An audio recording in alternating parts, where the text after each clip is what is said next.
नमस्कार दोस्तों, आपका स्वागत है पार्थिव अचीवर्स में। मैं प्रताप सिंह एक बार फिर उपस्थित हूँ एक नई क्लास के साथ। आज हम बात करने वाले हैं पिछली क्लास की कंटिन्यूटी में फंडामेंटल राइट्स की, जहाँ पिछली क्लास में हमने आर्टिकल 12 से लेकर पेन को सेट कर लेते हैं। आर्टिकल 12 से लेकर जो है आपका 18 तक देखा था, जिसमें आर्टिकल 12 में अगर हम बात करें तो आर्टिकल 12 में जहां हमने स्टेट की डेफिनेशन को देखा था, आर्टिकल 13 में जहां हमने लॉ ऐसे कानूनों के बारे में देखा था, ऐसे कानून जिसकी वजह से फंडामेंटल राइट्स वायलेट हो रहे थे, ऐसे कानून को पूरी तरह से आपका जो है कानून जो है पूरी तरह से वायलेट हो रहे थे। हाँ, उन सभी कानूनों को एक्सपेंस कर लिया जाएगा या हटा लिया जाएगा जब आपका फंडामेंटल राइट्स को वो वायलेट करेंगे। तो इस केस में जो है आपके उन सारी चीज़ों को लॉ के बारे में डिफाइन करने की बात की गई थी, जिसकी वजह से फंडामेंटल राइट जो है इंक्रोच हो रहे थे, और जो लॉ फंडामेंटल राइट को इंक्रोच कर रहे थे उनको खत्म कर दिया जा रहा था। ठीक है, आर्टिकल 14 से लेकर 18 जो है वो बात कर रहा था हमारा राइट टू इक्वालिटी की। राइट टू इक्वालिटी जो है, राइट टू इक्वालिटी की बात कर रहा था। ठीक है, और राइट टू इक्वालिटी जो है वो यानी आपका समता का अधिकार। ठीक है, एक तरीके से समता का अधिकार। समता का अधिकार जो था उसमें 4 आर्टिकल से, 4 नहीं 5। ठीक है, जिसमें आर्टिकल 14 जो था वो आप देख रहे थे तो वो बोल रहा था equal protection of law, equality before law. कहने का तात्पर्य ये हुआ कि वो आपका 2 पॉइंट्स पे बात कर रहा था। एक तो equal protection of law, equal protection of law, protection of law, और एक इक्वालिटी बिफोर लॉ की बात कर रहा था, इक्वालिटी बिफोर लॉ। ठीक है, यानी एक जो बात कर रहा था कि विधि के समक्ष समानता की बात कर रहा था, और एक जो बात कर रहा था वो विधि की संरक्षण की बात कर रहा था, वो समान रूप से संरक्षण होना चाहिए। ठीक है, वहीं आर्टिकल 15 ये बोल रहा था, आर्टिकल 15 बात कर रहा था आपका डिस्क्रिमिनेशन की। ठीक है, डिस्क्रिमिनेशन जो होता है वो किन पॉइंटर्स पे नहीं हो सकता, तो 5 पॉइंट्स पे नहीं हो सकता था।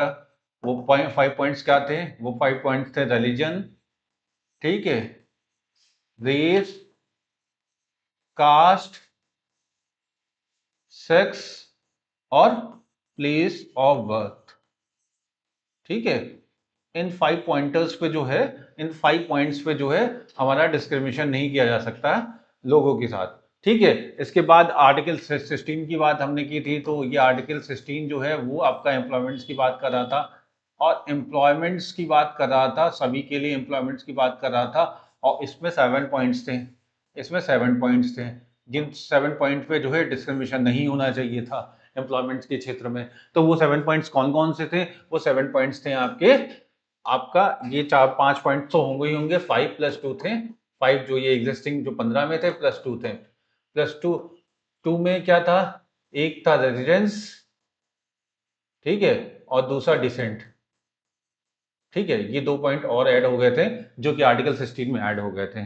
आपका यानी कहाँ पे आप रह रहे हैं, और यानी डोमिसाइल, हाँ, और उसके बाद डिसेंट्स। ठीक है, इसके बाद जो आर्टिकल 17 बात कर रहा था, आर्टिकल 17 अगर आपको थोड़ा बहुत याद होगा तो मैंने बात, ये अनटचेबिलिटी की बात कर रहा था, अनटचेबिलिटी की बात कर रहा था, अपृष्टता की बात कर रहा था। ठीक है, अनटचेबिलिटी, ठीक है, अनटचेबिलिटी की बात कर रहा था। और अनटचेबिलिटी की बात कर रहा था, इसके लिए 2 राइट्स भी थे अगर आपको याद हो तो। एक आपका सिविल प्रोटेक्शन राइट था, सिविल प्रोटेक्शन राइट था। ठीक है, और दूसरा जो था एससी और SC atrocities act, atrocities act 1989 की बात कर रहा था। ठीक है, और ये 1976, ठीक है, इसकी बात हो रही थी। अनटचेबिलिटी में 2 एक्ट्स थे। अब इसके बाद जो लास्ट आर्टिकल था, आर्टिकल 18 जिसे हम बात करते हैं, तो आर्टिकल 18 जो है थोड़ी सी जगह यहाँ पे बाकी यहीं पे बात कर लेते हैं। आर्टिकल 18 की बात कर रहे थे, तो ये टाइटल्स के एवोल्यूशन की बात कर रहा था कि जो टाइटल्स होंगे उसके एवोल्यूशन की बात करता। ठीक है, कि एबॉलिश हो जाते हैं। तो ये टाइटल के एवोल्यूशन की बात कर रहा था कि किसी के पास टाइटल्स नहीं होंगे, सिर्फ एजुकेशनल और मिलिट्री टाइटल्स के अलावा किसी को कोई टाइटल रेफर नहीं किया जाएगा। ना स्टेट के पास कोई ऐसी ताकत होती है कि वो किसी को टाइटल दे सकती है। ठीक है, कोई राजा महाराजा पद्मश्री पद्म विभूषण ऐसे किसी तरह की बात नहीं हो सकती। और एक्सेप्टेंस ऑफ द टाइटल्स की बात कर रहा था कि आप किससे टाइटल ले सकते हो, किसके परमिशन के थ्रू टाइटल ले सकते हो। ये सारी बात जो है आर्टिकल 18 में हमने पिछली क्लास में डिस्कस की थी। तो आज हम आगे बढ़ते हैं और जो है उसी क्लास को कंटिन्यूटी के साथ जो है एक नए group of rights, fundamental rights की बात करते हैं। तो जो अगला ग्रुप ऑफ फंडामेंटल राइट्स है वो बात करेंगे हम आर्टिकल 19 से 22, जो कि आपका राइट टू फ्रीडम की बात करता है, यानी स्वतंत्रता के अधिकार की बात करता है। ये राइट टू फ्रीडम की बात करता है। ठीक है, राइट टू फ्रीडम की बात करता है। ठीक है, राइट टू फ्रीडम की बात कर रहा है, स्वतंत्रता के अधिकार की बात कर रहा है। उससे दो भागों में, दो प्रकारों में बांटा गया है। दो प्रकार क्या होते हैं? दो, एक तो इसके लिए नागरिकों के लिए अधिकार होता है अनुच्छेद 19 के पार्ट ए में, और राज्य के को अधिकार प्राप्त है। राज्य को अधिकार प्राप्त होने का मतलब ये हो सकता है कि ऐसा है, राज्य का काम क्या होता है? एक सोशल ऑर्डर को बना के रखना, नागरिक व्यवस्था को बना के रखना। ये राज्य जो है प्रॉपर रूप में काम कर पाए, इस चीज को ध्यान में रखते हुए जो है राज्य के पास कुछ ना कुछ राइट्स दिए रहते हैं। ऐसा नहीं है कि आपके जो दिए, आपको जितने भी राइट्स दिए जाएंगे वो पूरी तरह से एब्सोल्यूट है। कोई भी राइट जो है एब्सोल्यूट नहीं हो सकता, उसके लिए कुछ ना कुछ रीजनेबल रिस्ट्रिक्शंस होते हैं। रीजनेबल रिस्ट्रिक्शंस इसलिए बनाए जाते हैं क्योंकि आपके खुद के राइट्स, यानी right to speech and expression का ये मतलब नहीं हो सकता है आप किसी को गाली दे सकते हैं। कि आपके पास right to speech and expression है, इसका ये मतलब नहीं कि आप किसी को अब्यूज कर रहे हो, क्योंकि उसकी भी तो राइट टू, आर्टिकल 21 जो है राइट टू लाइफ है और विद द डिग्निटी ना। तो अब गौरवपूर्ण जीवन जीने का अधिकार उसको आर्टिकल 21 भी दिया गया है भाई। तो उसके बेसिस पे आप किसी को गाली दे रहे हैं तो उसका तो एक समाज में जो अस्तित्व है उसको तो इंक्रोच हो रहा है ना। तो आप ऐसा नहीं कर सकते कि किसी को गाली दे सकते हैं आर्टिकल 19 में, जब स्पीच एंड एक्सप्रेशन है। उसके लिए ये बंदेज बना के रखा गया है, जो स्टेट के पास राइट्स हैं कि आप किसी को गाली नहीं दे सकते हैं, अपनी बात को रख सकते हैं। इसका ये मतलब नहीं कि आप किसी को गाली दे दें। ठीक है, तो इसलिए कुछ ना कुछ रीजनेबल रिस्ट्रिक्शंस लगाए गए हैं व्यक्तियों के विरुद्ध, कि आप के पास ये राइट है लेकिन इसकी एक लिमिट है, उसके बाद अगर बियॉन्ड जाएंगे तो वे कानूनी प्रोविजंस में आप आ सकते हैं। ठीक है, तो ये चीजें जो है, इसको इसीलिए आर्टिकल 19 को दो भागों में बांट दिया गया था, जिसमें से एक भाग जो था उसमें नागरिकों के अधिकार की बात की गई थी, जो कि इंपॉर्टेंट रूप से हम डिस्कस करेंगे। और दूसरा जो भाग मिला था वो राज्य को जो है अधिकार प्राप्त है। राज्य को अधिकार का मतलब ये है कि ये क्या है आपका, एक तरीके से रीजनेबल रिस्ट्रिक्शन की बात कर रहा है। किसकी? रीजनेबल रिस्ट्रिक्शन की बात कर रहा है। ठीक है, रीजनेबल रिस्ट्रिक्शन की बात कर रहा है, तो इस चीजों में हो रहा है। अब अगर मैं अनुच्छेद, हाँ, 19 के सह संबंधित अधिकारों की बात करूं तो जो अनुच्छेद 19 का 1 का पार्ट ए है वो कह रहा है भाषण और अभिव्यक्ति की स्वतंत्रता, यानी स्पीच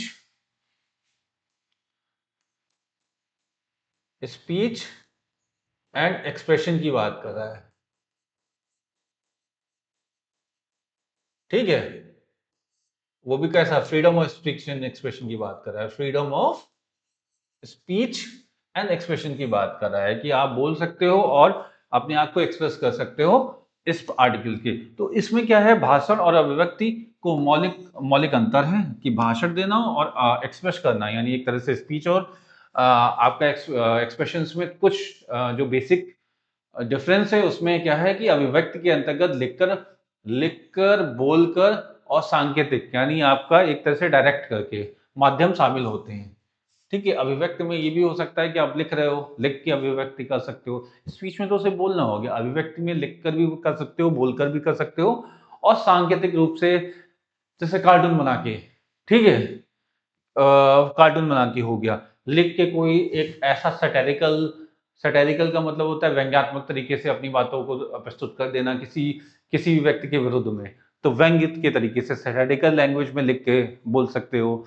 ठीक है, बोलकर भी आप सीधे सीधे डायरेक्टली जो है ब्लंटली किसी को अपनी बातों को एक्सप्रेस करते हुए कर सकते हो। सांकेतिक रूप में मतलब पिक्चर का representation, non verbal type of communication के थ्रू भी अपने आप को आप एक्सप्रेस कर सकते हो, उसका मतलब ही होता है एक्सप्रेशन। ठीक है, सुप्रीम कोर्ट के समय जो है, मैं इसको थोड़ा सा इन डेप्थ लेके बता रहा हूँ क्योंकि एग्जाम में क्वेश्चंस जो हैं वो बहुत ही आजकल पिंग पॉइंट आने लगे हैं। अगर आप अच्छे एग्जाम्स की बात करोगे, बड़े एग्जाम्स की बात करोगे, अगर हम सुप्रीम कोर्ट की जजमेंट की बात भी करें तो सुप्रीम कोर्ट ने जो है टाइम बाय टाइम जो है समय समय पर अभिव्यक्त के अधिकार को परिभाषित किया है। बहुत बार इन्होंने जो है इसको परिभाषित भी किया है, जिसमें लोकतांत्रिक राष्ट्र, एक जो डेमोक्रेटिक कंट्री होती है, उसकी जो एक्सप्रेशंस होते हैं को अत्यधिक महत्वपूर्ण है कि किसी भी जो है एक डेमोक्रेटिक कंट्री में एक्सप्रेशंस जो होते हैं वो बहुत ज्यादा इंपॉर्टेंट होते हैं। अगर उसको नहीं प्रोटेक्ट किया गया तो वो डेमोक्रेटिक कंट्री नहीं हो सकती, वो एक डिक्टेटरशिप की तरफ चली जाएगी।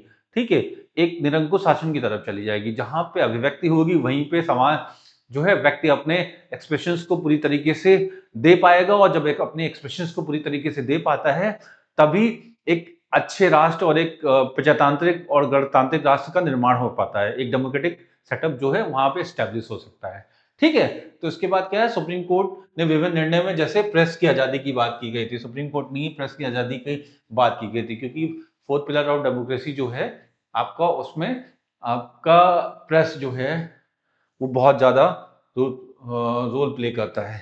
क्योंकि जितने भी आपके नरेशन सेट्स होते हैं, नरेशन का मतलब जो व्यू होते हैं, वो आप जब स्टैब्लिश करते हो अपने दिमाग में, वो प्रेस के थ्रू ही करते हो। प्रेस का मतलब यहाँ पे मीडिया की बात हो रही है, चाहे वो प्रिंट हो, चाहे वो प्रिंट मीडिया की बात हो या ब्रॉडकास्टिंग मीडिया की बात हो, सारी की सारी मीडिया की बात हो रही है इसमें। ठीक है, इसके बाद चलते हैं आगे। तो राष्ट्रगान की स्वतंत्रता की बात की गई थी, तो राष्ट्रगान गाना जो है अनुच्छेद 19 का ही भाग है। ठीक है, अनुच्छेद 19 में जो है राष्ट्रगान गाने की बात की गई है।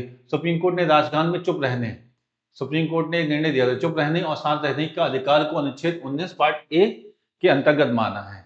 और ये एक केस था जिसमें एनाम्यूल बनाम केरल सरकार 1919 में बोला है कि अगर राष्ट्रगान हो रहा है तो आपको साइलेंट रहना है। ठीक है, क्योंकि राइट टू एक्सप्रेशन में कुछ रीजनेबल रिस्ट्रिक्शंस भी होते हैं, उसको फॉलो अप करना है आपको। जब आपका नेशनल एंथम संग किया जा रहा है तो आपको उस बीच में बोलना नहीं है। ठीक है, तो ये भी इसके बाद में इंक्लूड किया गया था। क्योंकि क्यों, क्योंकि जो सुप्रीम कोर्ट ने इसको पुट अप किया जो है आपका नेशनल ऑनर एक्ट 1971। ठीक है, ठीक है, उसके तहत इन्होंने इसको इंक्लूड किया। उसके बाद बोला है कि ऐसा है, चुप रहने और शांत रहने के अधिकार को अनुच्छेद 19 के पार्ट ए के अनुसार ही माना है और इसमें उसका उल्लंघन नहीं माना है।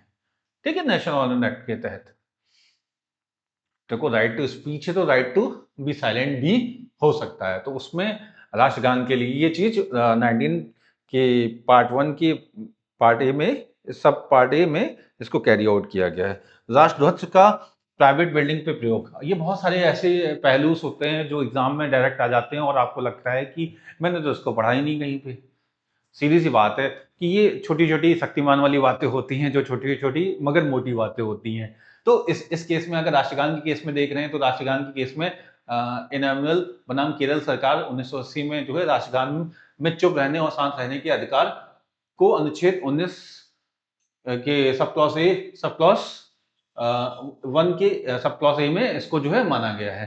ठीक है, उसके बाद राष्ट्र ध्वज का प्राइवेट बिल्डिंग के प्रयोग की बात की गई तो नवीन जिंदल बनाम भारत सरकार जो केस था 2004 का, उसमें ये बताया गया है कि जो प्राइवेट बिल्डिंग्स में राष्ट्र ध्वज का प्रयोग जो है अनुच्छेद 19 के पार्ट ए 19 के ए में जो है इसको के अंतर्गत मौलिक अधिकार माना है, परंतु ध्वज संहिता 2022 का उल्लंघन नहीं होना चाहिए। ठीक है, क्योंकि अमेंड हुआ था 1972 के बाद जो है 2022 में इसको अमेंड किया गया था। और अगर ध्वज संहिता का उल्लंघन हो रहा है तो फिर वो नहीं है, प्राइवेट बिल्डिंग पे आप यूज कर सकते हो, क्योंकि राइट टू एक्सप्रेशन, स्पीच ही नहीं एक्सप्रेशन की बात कर रहा, यहाँ पे एक्सप्रेशन की बात कर रहा। राष्ट्रगान गाना में आप सेंटिटी उसकी इज्जत रखें, इसलिए आप उस समय शांत रहते हैं और शांत रहने का अधिकार जो है आपको 19 के पार्ट ए में दिया गया, 19(1) पार्ट ए में दिया गया है। वैसे ही जो है यहाँ पे भी आपका जो राष्ट्रध्वज जो है प्राइवेट बिल्डिंग्स पे, गाड़ी पे लगाना या अलग अलग जगह पे जहां जहां पे राष्ट्रध्वज का प्रयोग कर सकते हैं वहां पे आप लगा सकते हो। लेकिन ध्वज संहिता जो है, जो आपका झंडा यानी जो फ्लैग जो कोड ऑफ कंडक्ट है, फ्लैग कोड 1972 था पहले, और उसके बाद ये 2022 हो गया, तो उसका उल्लंघन नहीं होना चाहिए। अगर उसका उल्लंघन होता है, फ्लैग कोड 1972 का उल्लंघन होता है, तो उस केस में जो है फिर अप्रोप्रिएट एक्शंस लिए जा सकते हैं सुप्रीम कोर्ट ने। और ये तो राष्ट्रध्वज की बात होगी, नोटा की बात भी की है, क्योंकि नोटा जो है अपने एक्सप्रेशंस को पुट डाउन करने की बात की गई है कि ऐसा भी हो सकता है कि जो कैंडिडेट खड़े हों इलेक्शंस में, उनमें से आपको कोई भी पसंद ना हो, तो ये आपका एक राइट बन जाता है कि आप एक्सप्रेस कर सके कि मुझे इनमें से कोई भी कैंडिडेट पसंद नहीं है। तो नोटा जो है आपका इसी कंसेप्ट को लेके बनाया गया था, जो कि इलेक्शन के टाइम पे आप यूज करते हो जब वोटिंग करते हो, कि अगर आपको अवेलेबल कैंडिडेट्स में कोई भी कैंडिडेट पसंद नहीं है, तो आप नोटा पे अपनी बटन दबा के किसी भी कैंडिडेट को नहीं चूज कर सकते हो। तो ये भी एक राइट टू एक्सप्रेशन में आता है, और 1901 के पार्टी में इसको भी माना गया है। यानी ये सारे के सारे जो है आपके राइट टू फ्रीडम की बात करते हैं, और राइट टू फ्रीडम में राइट टू एक्सप्रेशन की बात करते हैं। ठीक है, और राइट, ठीक है, आरटीआई सूचना का अधिकार जो है, ये भी जो है अनुच्छेद 19 के ए और 19 के 19 के 1 पार्ट ए में इसको भी कैरी आउट किया गया। तो अगर आप देख लो तो एक्सप्रेशंस की बात करें तो ध्वज, ठीक है, राष्ट्र ध्वज के बारे में प्राइवेट बिल्डिंग पे यूज हो सकते हैं, लेकिन वो आपका फ्लैग कोड को डिस्टर्ब नहीं कर रहे हो। इसी तरह से आपका राइट टू इंफॉर्मेशन भी आपका जो है एक तरह से राइट टू फ्रीडम है, और राइट टू फ्रीडम में भी इंफॉर्मेशन लेना आपकी एक तरह से देना और लेना जो है आपकी राइट्स हैं। ठीक है, साथ साथ अगर आपने देखा तो नोटा भी एक तरीके से आपका राइट टू इक्वालिटी में आता है, वो भी 1901 पार्ट ए में वो भी कैरी आउट होता है। तो ये क्वेश्चन डायरेक्ट आ जाते हैं कि आरटीआई किसके अंडर में आता है, कौन सा अनुच्छेद में आता है फंडामेंटल राइट्स के, तो ये इसमें आता है, नोटा भी इसी में आता है। और आपका फ्लैग के बारे में हो या राष्ट्रगान के बारे में हो, ये सारे के सारे इसी में आते हैं। ठीक है, इसके बाद आगे बढ़ते हैं और ये आर्टिकल्स देखते हैं। जो निर्बंधन का मतलब होता है, निर्बंधन का मतलब आपका होता है रीजनेबल रिस्ट्रिक्शंस। ठीक है,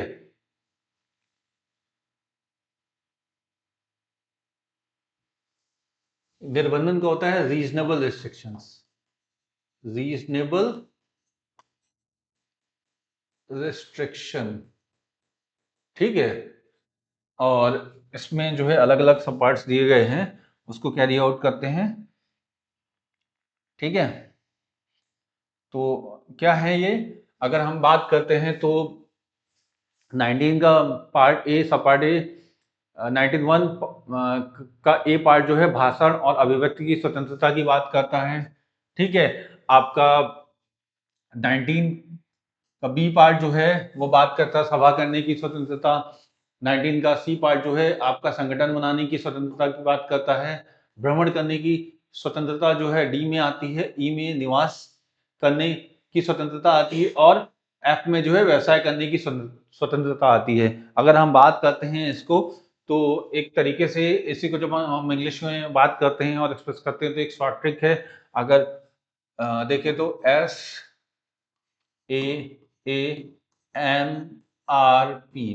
MRP का मतलब होता है मैक्सिमम रिटेल प्राइस, और SAA जो है एक तरह से ट्रिक है। तो इसमें क्या है, पहला जो है वो होगा स्पीच।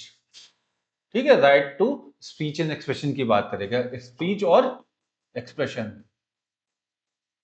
ठीक है, उसके बाद दूसरा जो है वो बात कर रहा है आपका असेंबली की। ठीक है, असेंबली की, असेंबली की बात कर रहा है वो भी विदाउट आर्म्स, विदाउट आर्म्स। ठीक है, बिना हथियार लिए हुए। और तीसरा ए जो है वो एसोसिएशन की बात करेगा, एसोसिएशन की बात कर रहा है। ठीक है, चौथा जो है आपका एम जो है वो मूवमेंट की बात कर रहा है।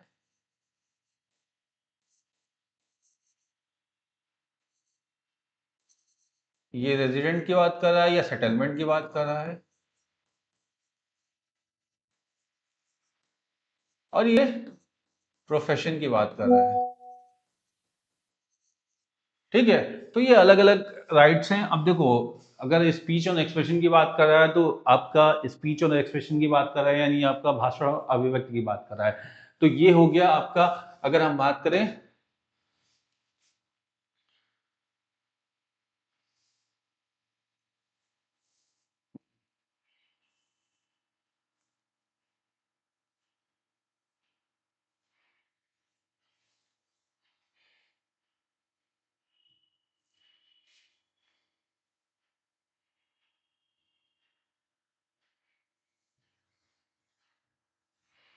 ठीक है, अगर हम बात कर रहे हैं तो इधर जो बात हो रही है ये 19 के 1 के पार्ट ए में बात हो रही है।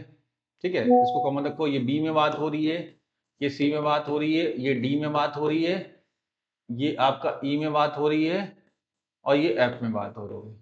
ठीक है, तो स्पीच एंड एक्सप्रेशन की बात कर जब हम करते हैं आपके फंडामेंटल राइट्स में स्पीच एंड एक्सप्रेशन की बात करते हैं, तो इसमें स्पीच एंड एक्सप्रेशन में ये होना चाहिए कि आपकी जितने भी राइट्स हैं वो इस तरह से नहीं होना चाहिए कि वो किसी की पब्लिक ऑर्डर को, अगर ऐसा ना हो कि दंगे भड़का दें, तो पब्लिक ऑर्डर, आपकी स्पीच ऐसी नहीं होनी चाहिए कि आप उतने लेवल पे आपको फ्रीडम दी गई है स्पीच की कि आप जो है किसी एक समुदाय की भावना को आहत ना करें, इसलिए पब्लिक ऑर्डर बहुत ज़्यादा ज़रूरी होता है।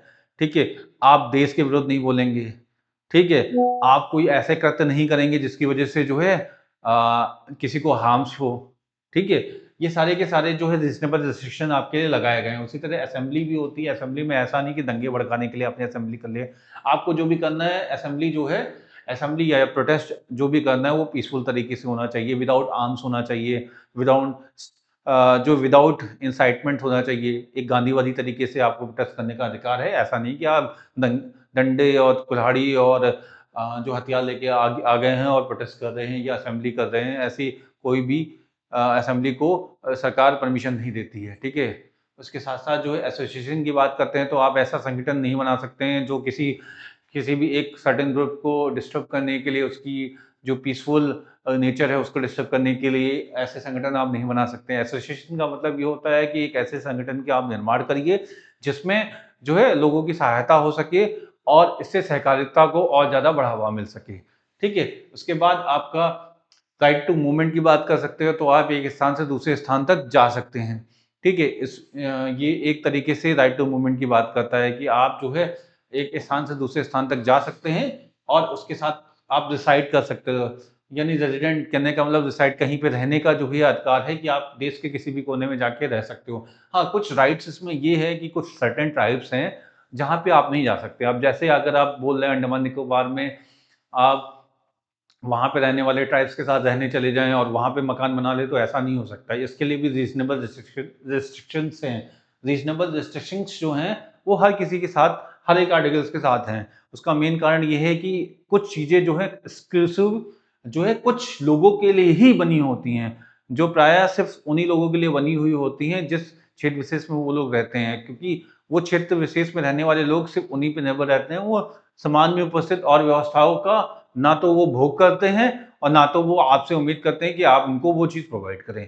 तो इसलिए वो अपने एरिया को जो है पूरी तरह से सेंस करके रखते हैं। जितने भी शेड्यूल्ड ट्राइब्स लोग होते हैं, जितने भी अनुसूचित जनजाति के लोग होते हैं, वो अपने एरियाज़ को पूरी तरीके से प्रोटेक्ट करके रखते हैं। तो हमारा भी एक स्टेट के तौर पे रिस्पॉन्सिबिलिटी बन जाती है कि हम उनको वो फ्रीडम और वो प्रोटेक्शन प्रोवाइड करके रखें। इस वजह से जो है रेज़िडेंट की राइट है हो या मूवमेंट की राइट हो, ये सारे के सारे जो राइट्स हैं वहाँ पे जाके खत्म हो जाते हैं। ठीक है, उसी तरह से राइट्स टू प्रोफेशन की बात करते हैं कि आप किसी तरह का भी व्यापार, ट्रेड एंड कॉमर्स कर सकते हो। व्यापार, ट्रेड एंड कॉमर्स, कि यहाँ पे क्या है, trade, right to profession, trade and commerce, trade and commerce और बिजनेस जो भी है। ठीक है, ये सारे के सारे आप जो है व्यवसाय करने की स्वतंत्रता के अंतर्गत ही आते हैं। ठीक है, आपका जो प्रोफेशन हो सकता है वो कोई भी हो सकता है, लेकिन ऐसा नहीं हो सकता कि प्रोफेशन के तौर पे आपने ड्रग्स का धंधा कर लिया। ठीक है, कि हम तो ड्रग्स बेचेंगे, गांजा बेचेंगे, जो कि आपके एनडीपीएस एक्ट में जो है पूरी तरीके से, आपका एनडीपीएस एक्ट में वो पूरी तरह से बैन है। तो इस आप उन प्रोफेशन को नहीं चुन सकते जिसमें कुछ लीगल कॉम्प्लेक्सिटीज हों और जो समाज को नुकसान पहुंचा सके। आपकी हमेशा प्रोफेशन वही होगा जिससे प्रोग्रेसिव समाज भी डेवलप हो और आपका भी डेवलपमेंट हो। ठीक है, उसके बाद देखते हैं तो अनुच्छेद 19 के पार्ट 2 के तहत व्यक्ति की स्वतंत्रता पर निबंधन लगाए जा सकते हैं, यानी रीजनेबल रिस्ट्रिक्शंस लगाए जा सकते हैं जो निम्नलिखित हैं। इनमें से एक बात होती है सोवरेनिटी, संप्रभुता के बेसिस पे, इंटीग्रिटी और पब्लिक ऑर्डर के बेसिस पे। ये सारे के सारे जो हैं आपके पब्लिक ऑर्डर्स, या आपका सोवरेनिटी हो या फिर इंटीग्रिटी हो या पब्लिक ऑर्डर हो, ये सारे के सारे रीजनेबल रिस्ट्रिक्शन के तौर पे आते हैं, जो कि आपके राइट टू एक्सप्रेशन और स्पीच को कर्टेल करते हैं। साथ साथ आपके राइट टू असेंबली को, या फिर राइट टू फॉर्मिंग यानी एसोसिएशंस को, या राइट टू मूवमेंट को, या राइट टू सेटलमेंट और रेजिडेंट को और प्रोफेशन को। ये सारे के सारे आर्टिकल्स जो हैं आपको फ्रीडम तो देते हैं, साथ साथ कुछ ऐसे पहलुओं पे भी रिस्ट्रिक्शन प्रोवाइड करते हैं जहां पे आप पब्लिक ऑर्डर को, देश की अखंडता को, उसकी लोक व्यवस्था को डिस्टर्ब ना करें। ठीक है, राज्य की सुरक्षा, विदेशी राज्य के साथ मैत्रीपूर्ण संबंध भी बनाना, ये हमारा ही कर्तव्य है। हम किसी भी राष्ट्र को इस तरीके से नहीं प्रोजेक्ट कर सकते कि हम उसकी हमारे संबंध अच्छे हैं लेकिन हम कुछ ऐसी व्यवस्था बना रहे हैं जिससे हमारे संबंध दूसरे राष्ट्र के साथ खत्म हो जाए। उदाहरण के तौर पे अभी देखें तो बांग्लादेश में एक मीडिया हाउस को इसलिए बंद कर दिया गया क्योंकि वो इंडिया विरोधी बातें कर रहा था, और वहां पे जो है उसका मुख्य कारण यही था क्योंकि वो एक तरह से हेटनेस दो नेशंस के बीच में फैला रहा था। तो ऐसे बहुत सारे पहलू हो जाते हैं जहां पर आपको आपकी स्पीच को जो है वहीं पे रोक दिया जाता है। ठीक है, रीजनेबल रिस्ट्रिक्शंस लगा के। और एक चीज जो सबसे इंपॉर्टेंट होती है वो मॉरलिटी होती है। मॉरलिटी का मतलब मॉरलिटी या एटिकेट्स जिसे हम लोग बोलते हैं। तो मॉरलिटी के बेसिस पे क्या होता है कि इसके अंतर्गत राज्य ऐसी अभिव्यक्ति पर रोक लगा सकता है जो अश्लील, ऑब्सीन और इंडिसेंट हो। कहने का मतलब ऐसा नहीं होते कि आप फोटो लगाना है, अपनी लगाना है, लेकिन अपनी फोटो बिना कपड़े की लगा दी। I am sorry, pardon my words, लेकिन ये चीजें हो सकती। तो ऐसा नहीं है क्योंकि पब्लिक ऑर्डर है, वहाँ ऑब्ससेनिटी और इंडिसेंडेंट्स भी मैटर करती है। आप सामाजिक प्राणी हो तो आपको समाज की व्यवस्थाओं के अनुसार ही कार्य करना पड़ेगा। ठीक है, तो इसके अंतर्गत जो है आप अपनी अभिव्यक्ति को इस तरह से पोर्ट्रेट नहीं कर सकते कि आप सोशल ऑर्डर्स को जो है डिस्टर्ब कर सको। ठीक है, और उसके साथ कंटेम्प्ट ऑफ कोर्ट। ऐसा नहीं है कि कोर्ट ने कोई निर्णय दिया तो कोर्ट का निर्णय जो होता है वो सर्वोपरि माना जाता है भारत सरकार के अंतर्गत जो है, या हमारी लोकतांत्रिक व्यवस्था में। अगर आपको कोई भी कोर्ट की इश्यूज हैं तो आप क्या कर सकते हो, उनके सामने उनकी रिव्यू पिटीशन डाल सकते हो, लेकिन ऐसा नहीं कि आप उनको जो है उनको डिस्पैरेज कर रहे हो पब्लिकली। ठीक है, उनके व्यूज को जो है आप काट रहे हो पब्लिकली और कुछ अलग अपने व्यू पॉइंट दे रहे हो। आपको जो भी देना है तो there is a legal procedure, you can go with that legal procedure, और उस लीगल प्रोसीजर के साथ जाते हुए जो है आप जो है क्योर पा सकते हो, लेकिन आप कंटेम्प्ट ऑफ कोर्ट नहीं कर सकते, यानी कोर्ट की अवमानना नहीं कर सकते। ये भी एक तरह का रीजनेबल रिस्ट्रिक्शन है कि आप एक स्पीच में आप कोर्ट की अवमानना के लिए शब्द नहीं बोल सकते। ठीक है, इसके साथ साथ आगे बढ़ते हैं और अगली स्लाइड में देखते हैं। तो आर्टिकल के, हाँ, जैसा कि हमने देखा कि रीजनेबल रिस्ट्रिक्शन किस किस तरीके से थे। तो पहले में ये था पार्ट बी में जहां पे हमने बोला था कि आप क्या कर सकते हो, आप असेंबली बना सकते हो। असेंबली का मतलब एक जगह इकट्ठा हो सकते हो। तो जो भी असेंबली होगी वो कैसी होगी, विदाउट आर्म्स होगी। ठीक है, और सर भारत के सभी नागरिकों को शांतिपूर्ण बिना हथियार के सम्मेलन करने की स्वतंत्रता प्रदान करता है, अनुच्छेद ये। ठीक है, सम्मेलन के अधिकार में सभा आयोजन करना, जुलूस निकालना, प्रदर्शन करना, ये सभी शामिल है। ठीक है, अनुच्छेद जो है 19(3) जो है के तहत निबंधन यानी रीजनेबल रिस्ट्रिक्शंस क्या क्या है, जिनमें संप्रभुता, अखंडता, लोक व्यवस्था, कहने का मतलब सोवरेनिटी की बात हो रही है, यहाँ सोवरेनिटी की बात हो रही है। ठीक है, इंटीग्रिटी की बात हो रही है, पिछली स्लाइड में जब हमने देखा तो यही देखा ना। और पब्लिक ऑर्डर की बात हो रही है। ठीक है, पब्लिक ऑर्डर का मतलब यही हो सकता है कि किसी व्यक्ति को बुरा ना लगे। ठीक है, आपका एक लोक व्यवस्था बनी रहे, पुलिस को इंटरवीन ना करना पड़े कि आपकी बातों से पुलिस को इंटरवीन करना पड़ रहा है।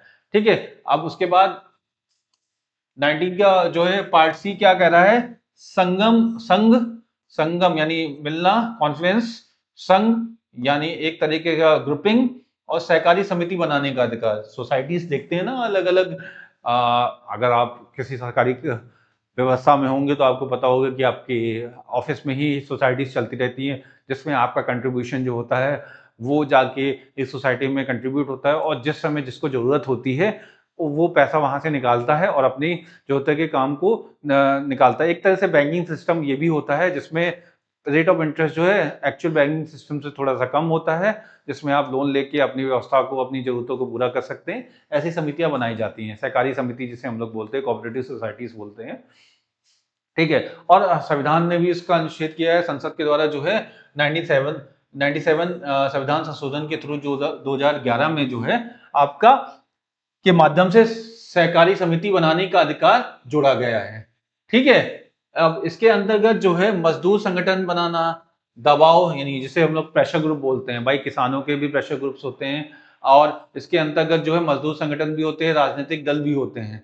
ठीक है, ये सारे के सारे राजनीतिक दल का मतलब ये होता है कि जैसे हम एक पार्टी हैं, जैसे बीजेपी एक पार्टी है, और उसके साथ साथ उत्तर प्रदेश में अगर हम बात करें तो समाजवादी पार्टी है। ये दो अलग अलग पार्टी हैं, तो एक पार्टी जो दूसरे पार्टी के ऊपर जो है दबाव समूह, यानी अगर वो अपोजिशन में होगी तो ऑब्वियसली उनके दिए गए किसी भी डिसीजंस को जो है वो अगर पब्लिक ऑर्डर्स के फेस में नहीं होंगे, या जो वहां की व्यवस्था उसके लिए प्रॉपर तरीके से निर्वहन नहीं कर रहे होंगे, तो राजनीतिक दल भी जो है उसके विरुद्ध खड़े हो सकते हैं और कह सकते हैं। तो यानी एक तरीके से प्रेशर ग्रुप की तरह वो भी राजनीतिक दल भी एक्ट करते हैं। ठीक है, दबाव समूह हो गया, राजनीतिक दल हो गया, या मजदूर संगठन हो गए, ये सारे के सारे संगठन बनाने के आपके पास अधिकार होते हैं। ठीक है, लेकिन कुछ रीजनेबल रिस्ट्रिक्शंस भी होंगे कि संघ और संगम बनाने के लिए अधिकार में निबंधन लगाया गया है, जो कि क्या है, सीधे सीधे इसी की बात करता है, लोक व्यवस्था की, सदाचार की, संप्रभुता की और अखंडता की। यानी यहाँ पे 4 पॉइंट्स हैं, वो कौन कौन से हैं, जिसमें पब्लिक ऑर्डर भी हो गया, मॉरलिटी भी हो गया। मॉरल ऐसा ग्रुप नहीं बनाना चाहिए जिसमें जो है सामाजिक नैतिकता को का पतन हो जाए। ठीक है, कुछ ऐसे ग्रुप्स नहीं बनाने चाहिए जो किसी सामाजिक व्यवस्था को ही नीचे गिरा दें। ठीक है, तो इसीलिए सदाचार ये यानी अच्छा आचरण जो है वो ध्यान में देना चाहिए कि ऐसे ग्रुपिंग बनाते समय। ठीक है, संप्रभुता और अखंडता की बात करता है। ठीक है, इसके बाद आगे चलते हैं और आर्टिकल 19 डी की बात करते हैं। डी की बात में हमने बोला था कि चौथा जो था वो मूवमेंट की बात कर रहा था। ठीक है, मूवमेंट की बात करता है। मूवमेंट का मतलब ये आप कहीं भी जा सकते हैं, यानी सर्वत्र आबाद, आबाद धा होगा यहाँ पे, आबाद मतलब बिना किसी बंधन के संचरण करने का अधिकार था, आप कहीं भी घूम सकते हैं। कोई भी नागरिक भारत की सीमा के अंतर्गत बिना बाधा के संचरण कर सकता है। यह अधिकार सिर्फ देश के अंदर संचरण करने का अधिकार देता है, बाहर नहीं। बाहर तो आप अगर इंडिया के जाएंगे तो उसके नियम के अनुसार ही आप संचरण कर सकते हैं, जहां पे आपको जाना होगा वहां के नियमों कानून की व्यवस्था के अंतर्गत आप जा सकते हैं। इस अधिकार पर अनुच्छेद 19.5 यानी निबंधन है। यहाँ पे क्या रीजनेबल रिस्ट्रिक्शंस हैं या निबंधन दिए गए हैं, उसमें ये दिया गया है कि साधारण जनता के हित के आधार पर, ठीक है, जो आपका पब्लिक है, पब्लिक का जो भी पब्लिक का हित होगा उसको ध्यान में देना पड़ेगा। अनुसूचित जाति जनजाति के हित के आधार पर, जो अनुसूचित जाति और जनजाति है उसके, यानी एससी और एसटी के जितने भी हित हैं उसको भी ध्यान देने की जरूरत होती है। ठीक है, ऐसा नहीं है कि आप कोई भी काम कर रहे हो, हाँ, और उसमें इन कम्युनिटीज को आप जो है कोई वैल्यू ही नहीं दे रहे हो। कहने का मतलब ये है कि ऐसे बहुत सारी कम्युनिटीज हो सकती हैं जो अपने राइट्स को जो है सीधी सीधी तरीके से क्लेम ना कर पाए। लेकिन आप अभी मैंने एग्जांपल के तौर पे को आपको बताया था रेजिडेंट के तौर पे, तो रेजिडेंट के तौर पे ये हो सकता है, और मूवमेंट के तौर पे भी बताया था कि आप ऐसे ट्राइब्स के एरिया में नहीं जा सकते जहां पे वो सिर्फ अपने लोगों को ही एंटरटेन करते हो। ठीक है, तो ये एक तरीके से ध्यान देने योग्य है कि आप उन जगह पे मूवमेंट नहीं कर सकते हो जहाँ पे अनुसूचित जाति या जनजाति के हित को ध्यान में भी देना वही जरूरी है। और वैश्यावृत्ति का संचरण पर भी है। वैश्यावृत्ति का मतलब ये होता है कि आपका एक तरह से आप ब्रोथल नहीं चला सकते, ब्रोथल उन एरियाज में नहीं चला सकते हैं, यानी वैश्यालय, ब्रोथल का मतलब होता है वैश्यालय। ठीक है, तो ब्रोथल्स आप उस जगह पे नहीं चला सकते जहां पे समाज एग्जिस्ट कर रहा हो। ठीक है, ब्रोथल, ठीक है, आप वहां पे नहीं चला सकते जहां समाज एग्जिस्ट कर रहा हो।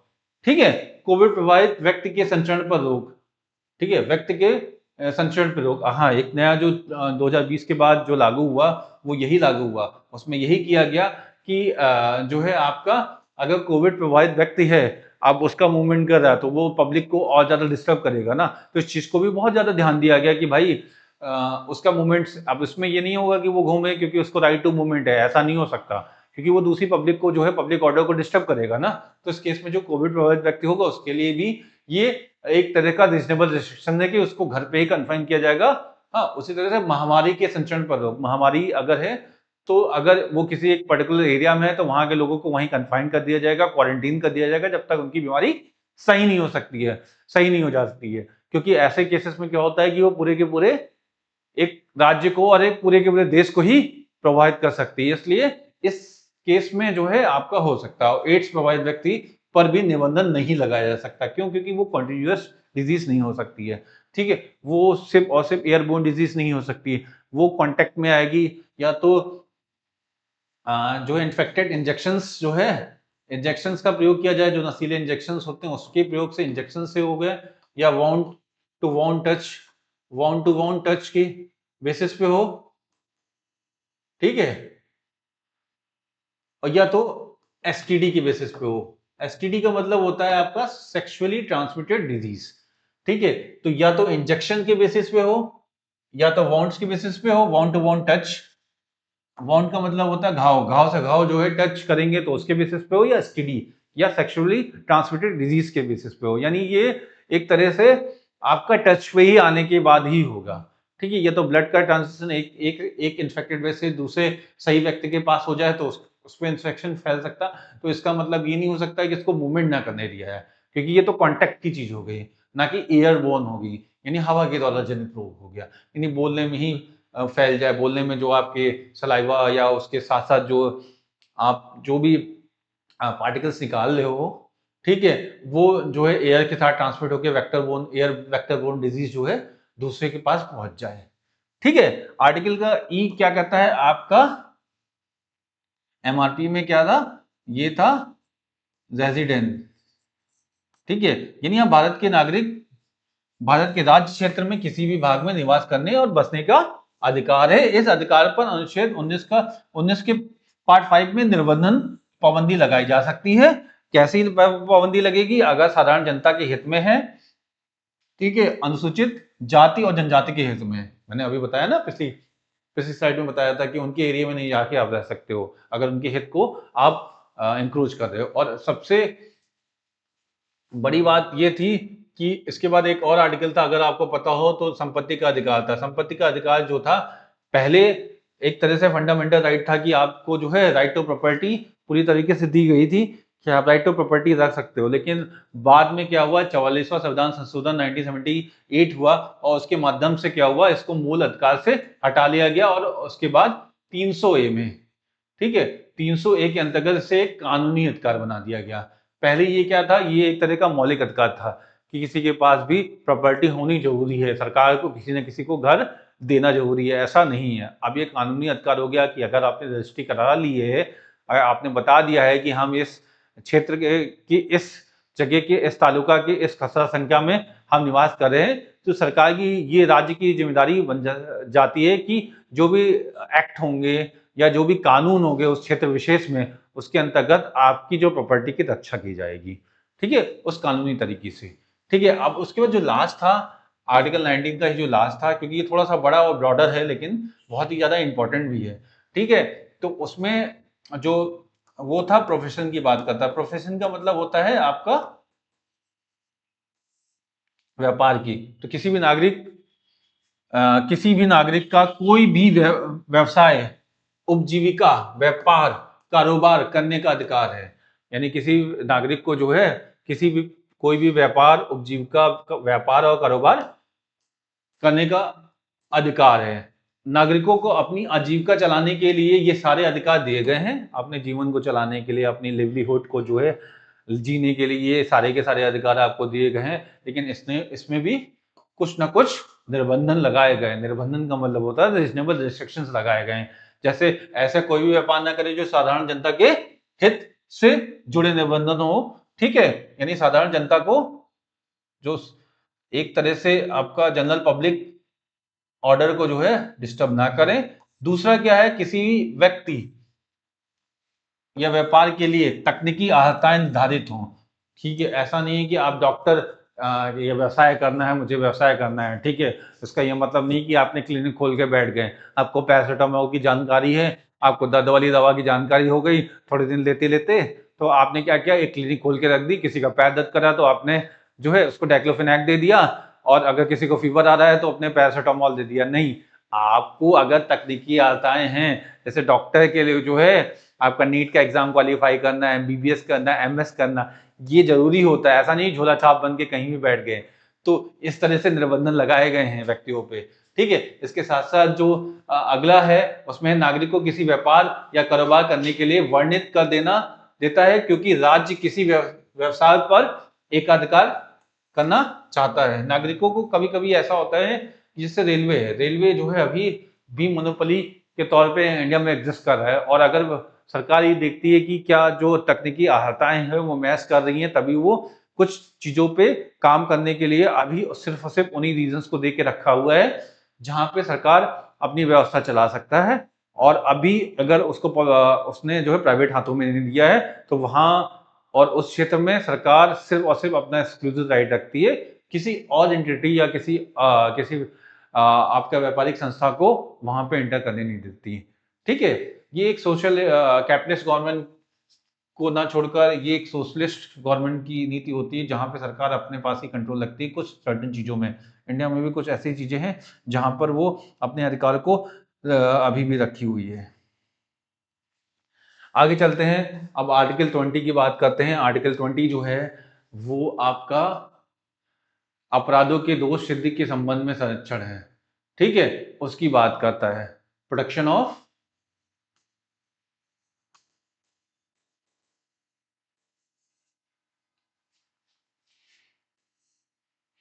अब यहाँ पे जो है प्रोटेक्शन ऑफ तीन सेक्शन की बात की गई है। तीन जो है आपका तीन सेक्शंस की बात की गई है। तीन सेक्शन में जो है आपका आर्टिकल 20 जो है बात करता है तीन चीजों पे। एक बात करता है एस पोस्ट, अभी मैं तीनों को एक्सप्लेन करूंगा, एस पोस्ट फैक्टो लॉ की। ठीक है, दूसरा है डबल जियो पार्टी की बात करता है, डबल जियो पार्टी की बात करता है, और सेल्फ इनक्रिमिनेशन की बात करता है।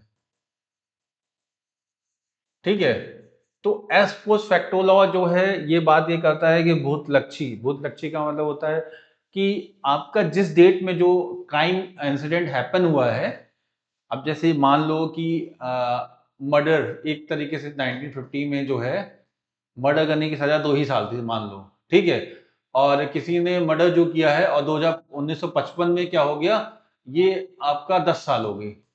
10 साल जो है मर्डर की सजा 10 साल हो गई 1955 में। ठीक है, 1950 में ये कितनी थी, 2 साल थी।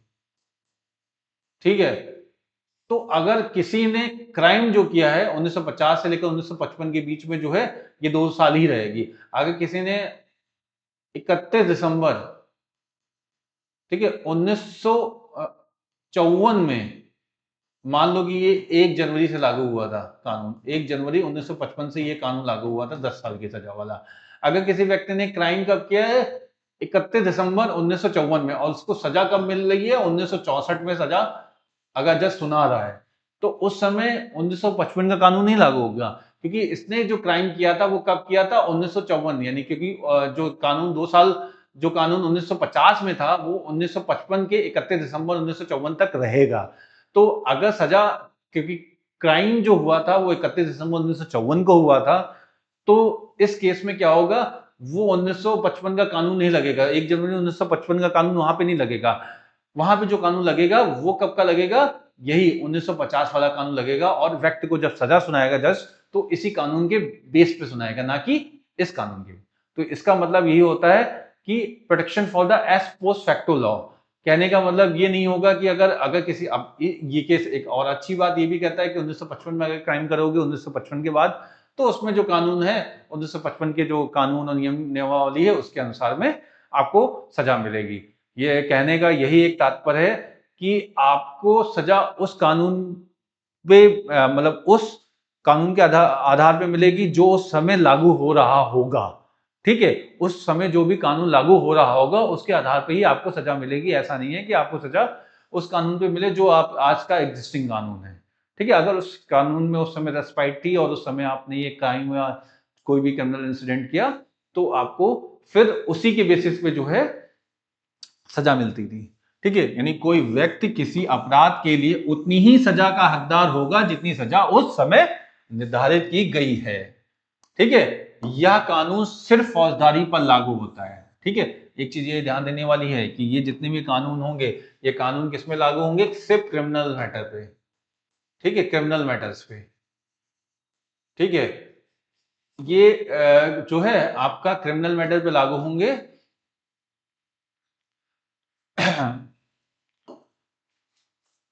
दीवानी मामलों पे, जितने भी रेवेन्यू मैटर्स हैं, आपका जितने भी रेवेन्यू मैटर्स हैं, रेवेन्यू मैटर्स पे नहीं लागू होंगे। ठीक है। रेवेन्यू मैटर्स पे कहने का मतलब टैक्सेशन की बात हो गई। टैक्स जो लागू हुआ वो आपको बहुत लक्षी नहीं होगा, एज पोस्ट फैक्टो नहीं होगा, वो जब लागू हुआ तब हुआ। जितने भी फैमिली कोर्ट्स के इश्यूज होते हैं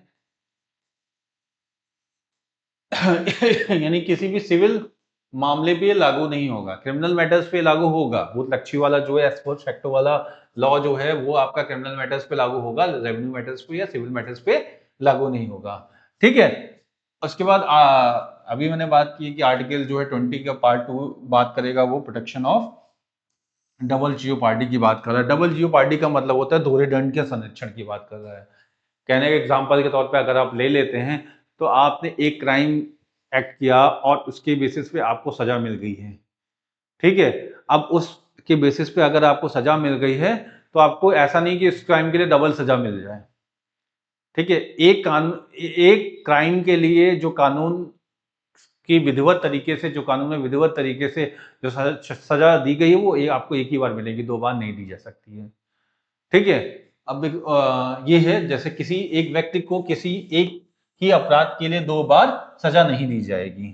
ठीक है। लेकिन ऐसा भी नहीं हो सकता है कि अगर कोई रिपीटेड ऑफेंडर है, वो चोरी कर रहा हो, एक बार चोरी की तो एक बार सजा मिली, दोबारा आके फिर से उसने चोरी कर दी जेल से आने के बाद तो उसको फिर से सजा मिलेगी। ठीक है। और ऐसा इसलिए भी नहीं हो सकता कि वो इससे बच जाए क्योंकि मैंने तो क्राइम सिमिलर टाइप का किया है तो उसकी वजह से सजा नहीं मिलेगी। नहीं, ऐसा नहीं है। रिपीटेड ऑफेंडर्स हो तो जितनी बार रिपीटेशन करोगे उतनी बार सजा मिलेगी। ठीक है। लेकिन ऐसा भी नहीं हो सकता है कि अगर एग्जाम्पल के तौर पे एक ले लो कि अगर आपको किसी मर्डर केस में अगर एक एग्जाम्पल के तौर पे है तो अगर किसी का मर्डर हो जाता है, मान लो कि किसी व्यक्ति का मर्डर हो जाता है, आप जो है उसमें दोषी पाए जाते हैं। ठीक है। उस व्यक्ति की बॉडी नहीं मिलती है। ठीक है। लेकिन एक एस्टैब्लिश हो जाता है कोर्ट ऑफ लॉ के सामने कि आपने ही मर्डर किया, वो व्यक्ति मर चुका है, लेकिन किसी ना किसी सिचुएशन एविडेंसेस के बेसिस पे उसको मरा हुआ, बॉडी नहीं मिल रही लेकिन वो मरा हुआ साबित हो जाता है। तो इस केस में अगर ये केस हो जाता है और आपको सजा मिल जाती है, जब सजा काट के आते हो देखते हो कि वो व्यक्ति अभी भी जिंदा है, जिस जिसको जिसको मारने की सजा मुझे मिली है। अब एक्सीडेंटली क्या होगा उस केस में, अगर आप उसने उस व्यक्ति को मार दिया तो क्या आपको दोबारा सजा होगी? ये क्वेश्चन मैं आपके लिए छोड़ के जा रहा हूं। आप इसको बताइएगा कि इस केस में क्या उसको सजा मिलेगी या नहीं मिलेगी। कमेंट में आप मुझे एक्सप्लेन कीजिएगा और मैं फिर बाद में बताऊंगा। जब आप कमेंट में मुझे एक्सप्लेन करके बताएंगे तो मैं बताऊंगा कि इसको सजा मिलेगी या नहीं मिलेगी। ठीक है। आगे चलते हैं और पार्ट 3 बोलते हैं प्रोटेक्शन ऑफ सेल्फ इंक्रिमिनेशन। मतलब स्वयं के विरुद्ध अगर आप गवाही देते हो तो आपको उससे संरक्षण की आजादी दे के रखी जा सकती है। आप ऐसा नहीं कह सकते हो कि जो है मैं स्वयं के लिए खुद गवाह हूं कि मैंने खुद खून किया, मैंने रेप किया। जब तक जो कोर्ट ऑफ लॉ के सामने जो मोटिव है, जो एविडेंस है वो प्रूव नहीं हो सकते, तब तक वो आप स्वयं के विरुद्ध गवाह नहीं हो सकते किसी भी इंसिडेंट ऑफ क्राइम्स के लिए। ठीक है। इस केस को जो है देखा गया है, यानी किसी व्यक्ति को स्वयं के खिलाफ गवाही देने के लिए बाध्य नहीं किया जा सकता। हाँ, लेकिन मटेरियल एविडेंसेस हम गेन कर सकते हैं। वैसे ये मोस्टली इतनी ज़्यादा तरीके से फॉलो नहीं होता है तो ये राइट्स, लेकिन सिचुएशंस ऐसी ऐसी डेवलप हो रही हैं अब, जिस तरह से मॉरल टेक्नोलॉजिकल एडवांसमेंट हो रहे हैं तो उसके बेसिस पे जो है पुलिस को अपने अकॉर्डिंग ही कुछ ना कुछ सिचुएशंस के बेसिस पे अपने को काम करना पड़ता है। इसलिए अब जैसे ब्लड सैंपल्स का कलेक्ट करना हो गया, ये सारे के सारे एक तरीके से प्रोसीजरल एविडेंसेस हो गए। डीएनए मैपिंग है, ये सारी की सारी जरूरत पड़ती है। तो ब्लड है, ठीक है, डीएनए है, ठीक है, ये सारी चीजें जो है आपका जरूरी होते हैं। क्लोथिंग्स हैं, ये सारी के सारी चीजें जरूरी होती हैं किसी भी मोटिव प्रूव करने के लिए कि जो इस व्यक्ति ने ही इस मोटिव के तहत जो है क्राइम को किया है। ठीक है। उसके बाद एक केस हुआ था कर्नाटक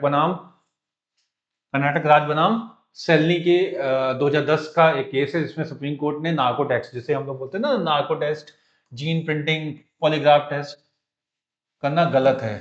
ठीक है। ऑब्वियसली क्योंकि आप नार्को टेस्ट, जीन प्रिंटिंग और पॉलीग्राफ क्या है, व्यक्ति के ऊपर ही कर रहे हो जो परपिट्रेटर है, जिस एक्यूजिशन है, जिसके ऊपर आरोप लगे हुए हैं उसी व्यक्ति के ऊपर कर रहे हो और उससे ही प्रूव करा रहे हो कि तुमने ये क्राइम किया है। नार्कोटिक्स में क्या होता है, उसको कुछ दवाइयाँ ऐसी दे देते हैं जिससे उसका मेंटल हेलोसिनेशन हो जाता है और उसके बेसिस पे वो क्वेश्चंस जो है वहाँ पे एक्सपर्ट पूछते हैं उसका आंसर देता है और उसके बेसिस पे जो है केस को स्टैब्लिश किया जाता है। ठीक है, जीन प्रिंटिंग में आपको पता है कि जीन्स जो हैं वो देखी जाती है, डीएनए एनालिसिस की जाती है कि जो इंसिडेंट ऑफ क्राइम हुआ वो किस तरीके से हुआ, क्या इसमें ये मैच कर रहा है। ठीक है, उसी तरह से पॉलीग्राफ टेस्ट भी होता है। आपका सुप्रीम कोर्ट ने कहा कि डीएनए प्रिंटिंग जो है प्रिंट करना गलत नहीं है। ठीक है, तो डीएनए, क्योंकि एक्चुअली क्या होता है ना कि ये चीजें हुई ना कि ब्लड टेस्ट लेना है, डीएनए लेना है, ये सारी चीजें, क्योंकि अब आप जब भी इंसिडेंट ऑफ क्राइम कभी कभी हैपन करते हो तो आप अपने बाल या कुछ ऐसे आपके बॉडी के चीजें होती हैं जो वहाँ पे छूट जाती है और जो कि केस को इस्टेब्लिश करने पे के लिए बहुत महत्वपूर्ण चीज साबित हो सकती हैं। तो कभी कभी ये होता है कि जो परपेट्रेटर होता है उससे वो चीज हमें लेनी पड़ती, चाहे ब्लड हो चाहे डीएनए हो, ये सारी चीजें लेकर ही हम ये एस्टैब्लिश करा सकते हैं कि जो क्राइम का कनेक्शन और इंडिविजुअल का कनेक्शन, जो विक्टिम है और जो परपेट्रेटर है उसके बीच में कनेक्शन एस्टैब्लिश करने के लिए या ये जो एम्बिशन है या मोटिव जो है ड्रॉ करने के लिए ये चीज़ें ज़रूरत हो सकती है। इसीलिए जो very nature of protection of self incrimination की बात की गई थी वो केस जो है इम्प्रूव होता गया और उसके बेसिस पे ये बात हमने कही है। नार्कोडेक्स नहीं हो सकता लेकिन जो डीएनए प्रिंटिंग हो सकती है, आगे इस केस में इसने प्रूव कर दिया। आर्टिकल 21 बोलता है आपका protection of life and personal liberty, आपका दैहिक स्वतंत्रता और प्राण और दैहिक स्वतंत्रता का अधिकार दिया गया है। यानी आपका लाइफ और पर्सनल लिबर्टी की बात जो कर रहा है वो कर रहा है, और वो भी कैसे कर रहा है, सब्जेक्ट टू एक्सेप्ट। एक्सेप्ट बोलता है, इसके साथ साथ एक टर्म और लगा हुआ है, except procedure establish by law. Procedure established by law, यानी जो विधि के द्वारा बनाई गई प्रक्रिया है उसी के द्वारा जो है ये आपको लाइफ और लिबर्टी मिलेगी। इसका ये मतलब नहीं है कि आपको लाइफ और लिबर्टी हर जगह हर तरीके से चाहिए, तो वो प्रोसीजर जो स्टैब्लिश होंगे उसके बेसिस पे ही आपको मिलनी है। किसी भी व्यक्ति को उसके प्राण एवं दैहिक स्वतंत्रता में सिर्फ विधि द्वारा स्थापित प्रक्रिया से ही वंचित किया जा सकता है। वही है ना कि protection of life and personal liberty accept procedure established by law की बात की गई है। आगे बढ़ते हैं और देखते हैं क्या है इसमें। तो इसमें है आपका विधि द्वारा स्थापित प्रक्रिया। पहली बात तो क्या है, ये जो कंसेप्ट है ये किससे लिया गया था, ये लिया गया था जापान से लिया गया था। ठीक है, वैसे जो ये प्रोसीजर है एस्टैब्लिश्ड बाय लॉ है ये किसका है, ब्रिटिश का है। ठीक है, और ब्रिटिश में सीधे सीधे इसी को किया जा सकता है, इसीलिए बात की जाती है कि जो भी कानून पार्लियामेंट ने बना दिया, इसीलिए स्ट्रॉन्गेस्ट पार्लियामेंट जो बोली जाती है वो ब्रिटिश पार्लियामेंट बोली जाती है। उसका मेन कारण ये कि जो उन्होंने कानून की प्रक्रिया बना दी उसको कोई भी सुपरसीड नहीं कर सकता। वहां की जो जुडिशरी होगी उसको फॉलो करेगी, उसी तरीके से फॉलो करेगी जिस तरीके से वो बना हुआ है।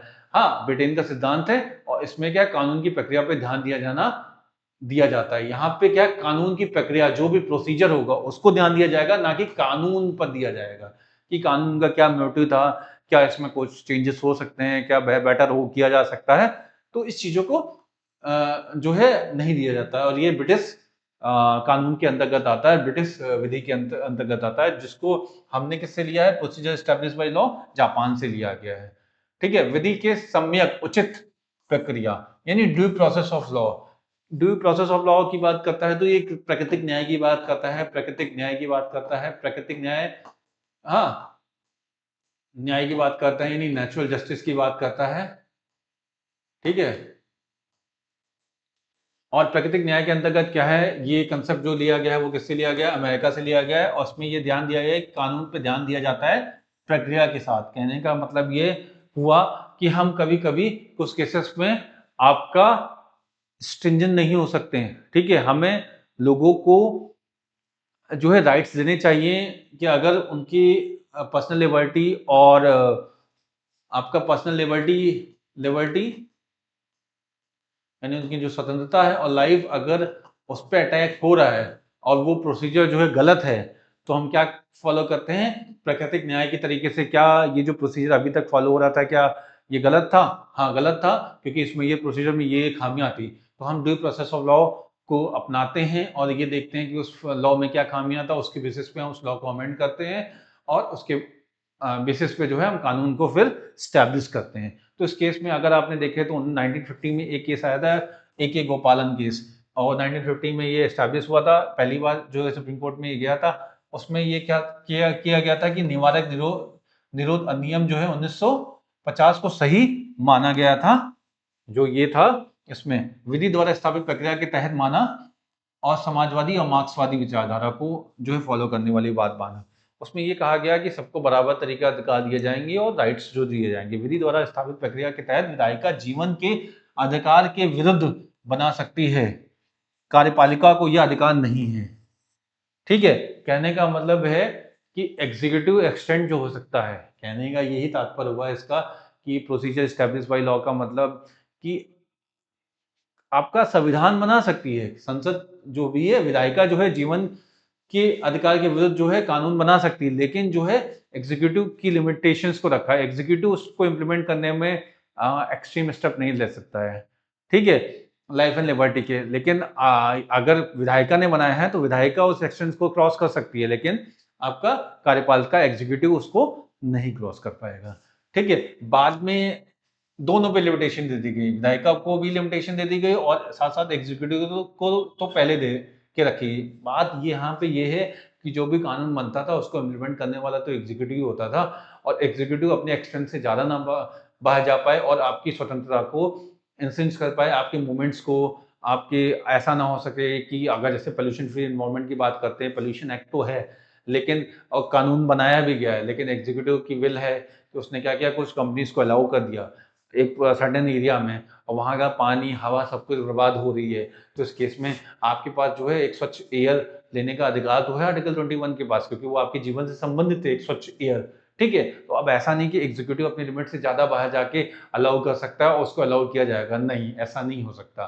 ठीक है, इस केस में क्या हुआ कि एग्जीक्यूटिव एक्सटेंस को कर्टेल किया गया AK गोपालन केस में, और लेजिस्लेटिव प्रोसीजर को फॉलो अप किया गया कि जितना कानून ने बताया अगर उतना हो रहा है तो ठीक है, लेकिन एग्जीक्यूटिव अगर अपनी लिमिट को क्रॉस करा तो वहां को उसको वहीं पे रोक देना चाहिए।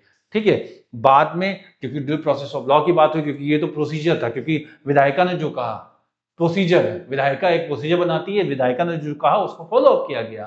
ठीक है, क्योंकि वो प्रोसीजर एस्टैब्लिश बाय लॉ था, जो भी प्रोसीजर था वो लॉ के अकॉर्डिंग था, इसलिए फॉलो अप हुआ, क्योंकि एग्जीक्यूटिव की आर्बिट्रेरीनेस हो जाती है, यानी इसका स्वैच्छिकपन हो जाता है, वो स्वैच्छिक तरीके से अगर थोड़ा सा और आगे बढ़ सकता है, वो नहीं होगा। जो प्रोसीजर होगा, जो लॉ होगा, उसको अगर फॉलो अप हो रहा है तो AK गोपालन केस ने उसको सही माना, लेकिन ये बाद में डिमोलिश हो गया मनेका गांधी केस में या मेनका गांधी केस में। मेनका गांधी केस जो है आपका 1978 में हुआ, इसमें सुप्रीम कोर्ट ने विदेश जाने के अधिकार अनुच्छेद 21 के अंतर्गत माना कि अगर आपको राइट टू मूवमेंट है, 19 का आपका पार्ट D था जिसमें मूवमेंट की बात कर रहा था, ठीक है, उसमें जो है आपका विदेश जाने मूवमेंट में, लेकिन विद इन द इंडिया था। अब ये जो बात कर रहा है ये अनुच्छेद 21 के तहत है कि आपको विदेश जाने का अधिकार है, क्योंकि उस समय मेनका गांधी के पासपोर्ट को जो है सीज कर लिया गया था, उनको बाहर जाने नहीं दिया जा रहा था इंदिरा गांधी के द्वारा।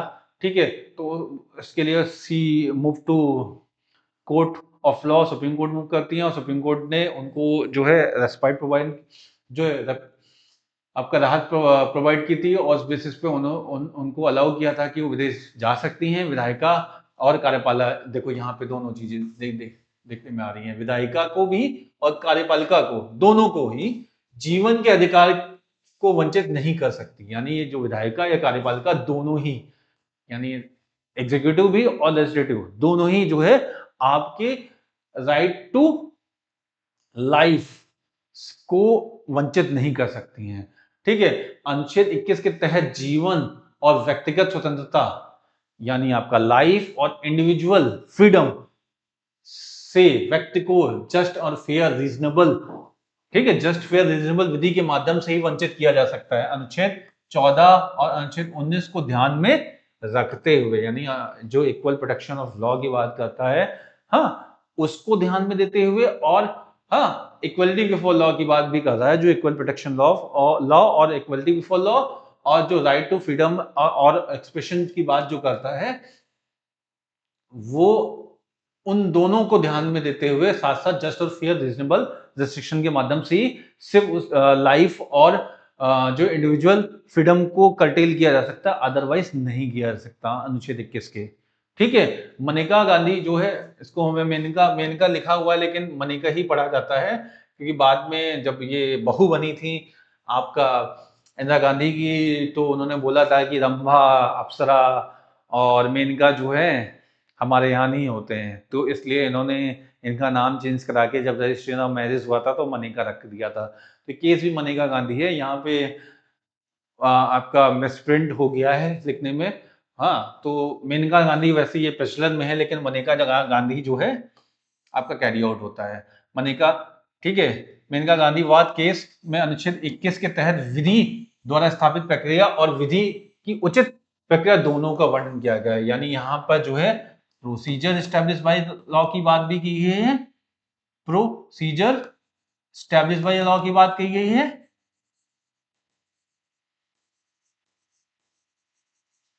और ड्यू प्रोसेस ऑफ लॉ की बात भी कही गई है।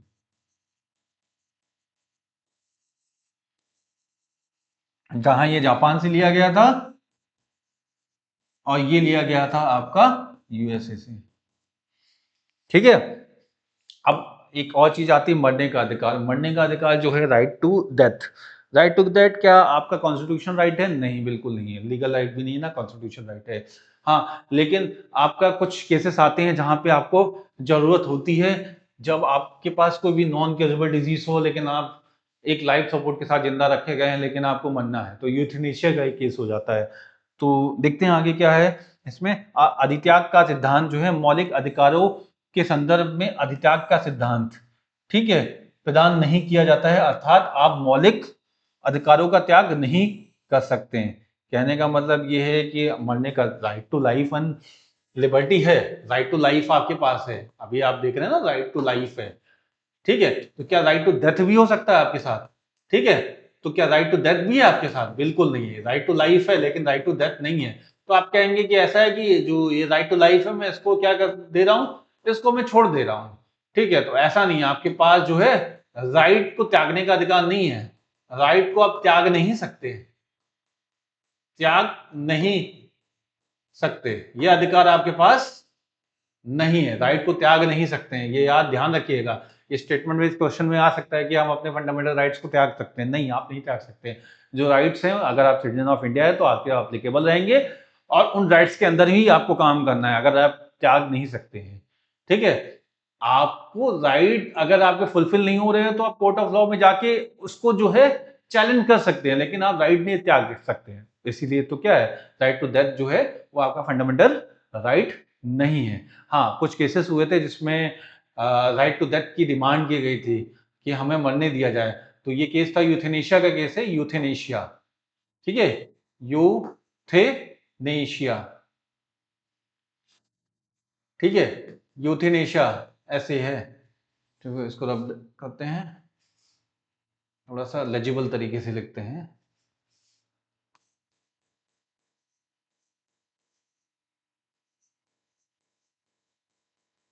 जिसे हम लोग इच्छा मृत्यु बोलते हैं।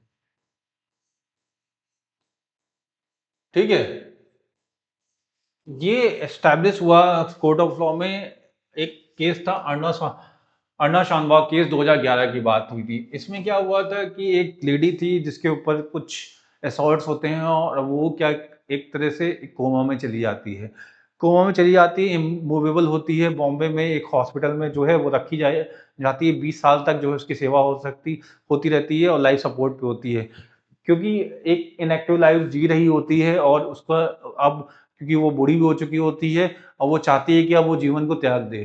तो इस केसेस में वो कोर्ट ऑफ लॉ को अप्रोच करती है, और अप्रोच करने के बाद वो चाहती है कि उसे मरने का अधिकार दिया जाए, क्योंकि उसका लाइफ जो है ना तो किसी के प्रयोग में आ रहा है, ना तो वो खुद अपनी लाइफ को प्रॉपर तरीके से लिव कर पा रही है डिग्निफाइड तरीके से, इसलिए वो लाइफ को रिस्किंग करने की बात बोलती है।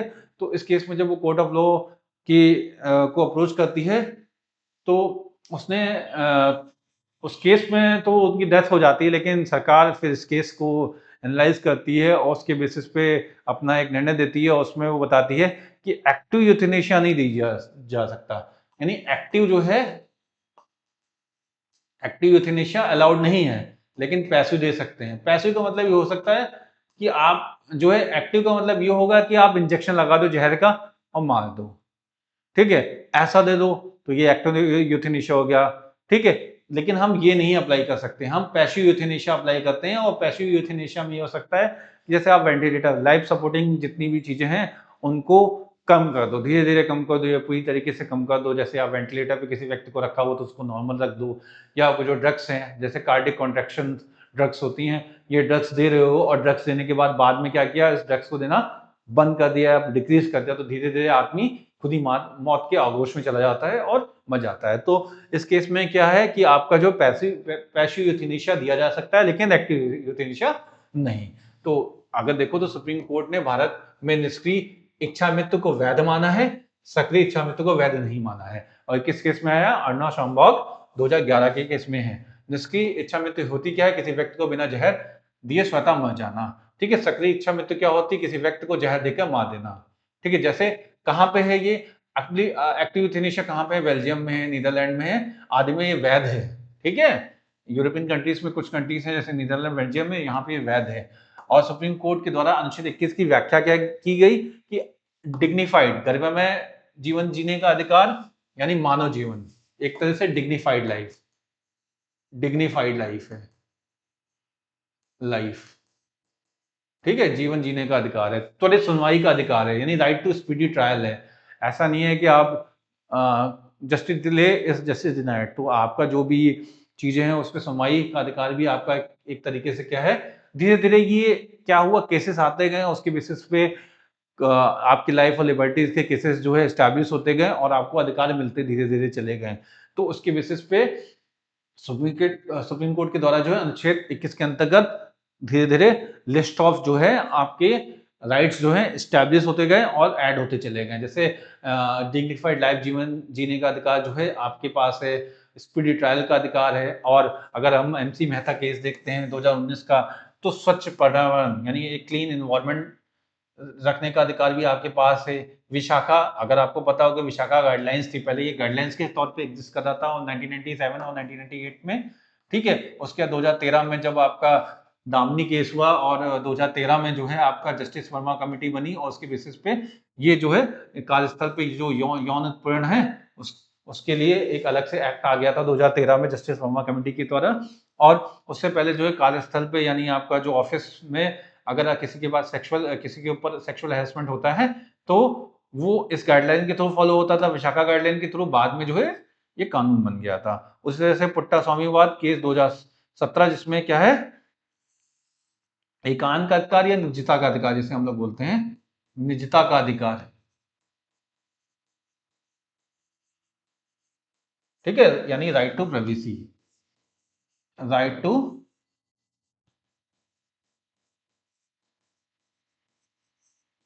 ठीक है, राइट टू प्राइवेसी आपको दी गई है, राइट टू प्राइवेसी दी गई है, ठीक है। आगे चलते हैं और देखते हैं।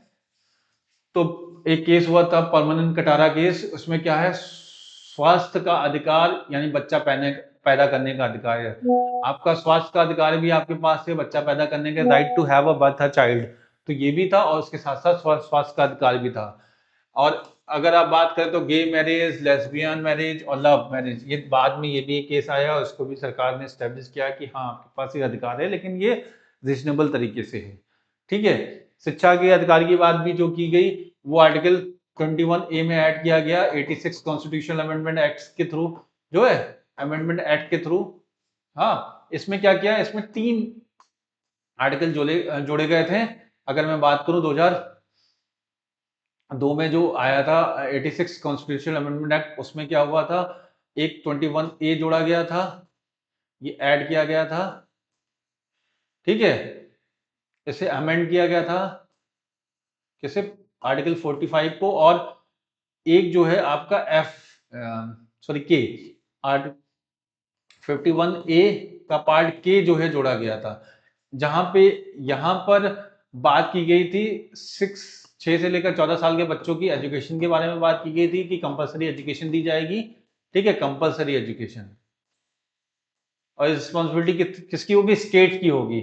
45 में क्या है, 45 में ये बात की गई थी कि 0 से 6 साल के बच्चे को जो है आपका एजुके 0 से 6 साल तक के बच्चों को जो है आपका अर्ली एजुकेशन क्या दी जाएगी, अर्ली अर्ली केयर दी जाएगी, ठीक है। और उसको जो मौलिक जो फंडामेंटल एजुकेशन है वो उसके पेरेंट्स के द्वारा एस्टैब्लिश की जाएगी। और यहाँ पे क्या किया गया, यहाँ पे पेरेंट्स या गार्जियंस को जो है की रिस्पॉन्सिबिलिटी फिक्स की गई कि वो 6 से लेकर 14 साल के बच्चों को जो है पढ़ाने के लिए शिक्षा देने के अधिकार की बात यहाँ पे की गई है, ठीक है। तो ये 3 ग्रुप ऑफ राइट्स जो है 86 कॉन्स्टिट्यूशन अमेंडमेंट एक्ट के थ्रू आए थे, जिसमें 21A भी आपका ऐड हुआ था। और 86वें संशोधन 2002 के माध्यम से जो मौलिक अधिकार बना दिया गया था इसको। और 6 से 14 साल के बच्चों को मुक्त एवं कंपल्सरी शिक्षा का प्रावधान है, ठीक है। शिक्षा का अधिकार एक्ट 2009 में बना और 1 अप्रैल 2010 से चालू भी हो गया था, ठीक है। 2002 में आया था, लेकिन जो शिक्षा का अधिकार एक्ट है, राइट टू एजुकेशन एक्ट है, वो 1 अप्रैल 2010 से लागू हो गया था। आर्टिकल 22 की बात करते हैं तो आपका ये पता है कि protection against the arrest and detention की बात करता है, ठीक है। आपका कुछ दशाओं में गिरफ्तारी और निरोध के संबंध में है। अनुच्छेद 22 के अंतर्गत क्या आते हैं, 2 तरीके की प्रक्रिया आती है, एक दंडात्मक और एक निवारक, दोनों प्रकार के प्रावधान है। अगर आपको पता है दंडात्मक प्रावधान ये है कि आप किसी क्राइम के लिए एलिज हुए, एलिज का मतलब आपके ऊपर आरोप हुआ, आरोप के बाद वो अगर आ रहा है किसमें, ऑर्डिनरी लॉ में आ रहा है, अगर वो चीज किसमें आ रही है, वो ऑर्डिनरी लॉ में आ रही है, ठीक है। ऑर्डिनरी लॉ में आ रही है तो आपको पकड़ा जाएगा। आपको पकड़े जाने के बाद जो है आपके पास ये राइट्स होगा कि आप अपना एक वकील रख सकते हैं, ठीक है। आप ग्राउंड्स पूछ सकते हैं, अगर ऑर्डिनरी लॉ के केस में है तो आप पूछ सकते हैं कि किस ग्राउंड्स के अनुसार जो है मुझे पकड़ा गया, ठीक है। ग्राउंड्स के साथ साथ ये भी आप कह सकते हैं कि आप अपना एक रिप्रेजेंटेटिव रख सकते हैं, रिप्रेजेंटेटिव रख सकते हैं। और साथ साथ इसके साथ एक और राइट्स है कि आपको 24 घंटे के अंदर जो है मजिस्ट्रेट के सामने प्रस्तुत भी करना होता है, ठीक है। इसमें एक्सक्लूड किया जाता है वो समय जो मूवमेंट का होता है, ठीक है। तो इस केस में ये 3 राइट्स आपके पास हैं, कब, जब आपके पास दंडात्मक प्रावधान होगा, यानी जो एक कानून, उस कानून को आप वायलेट करते हैं तो उसके बेसिस पे आपके ऊपर ये चीज अप्लीकेबल हो जाती है। लेकिन अगर आप निवारक की बात करते हैं तो निवारक में क्या होता है कि जहां दंडात्मक प्रक्रिया जो होती है वो क्राइम के हैपन होने के बाद होती है, यानी जुर्म के घटित होने के पश्चात की जाती है दंडात्मक, जबकि निवारक जो होते हैं जुर्म के होने से पहले की जाती है, ठीक है। तो निवारक क्या है, जुर्म से पहले होती है, जिसे हम लोग क्या बोलते हैं, डिटेंशन बोलते हैं, डिटेंशन, डिटेन कर लिए गए, सुना है वर्ड, ठीक है, डिटेंशन कर दिया, डिटेंशन, ठीक है, डिटेंशन वर्ड आता है।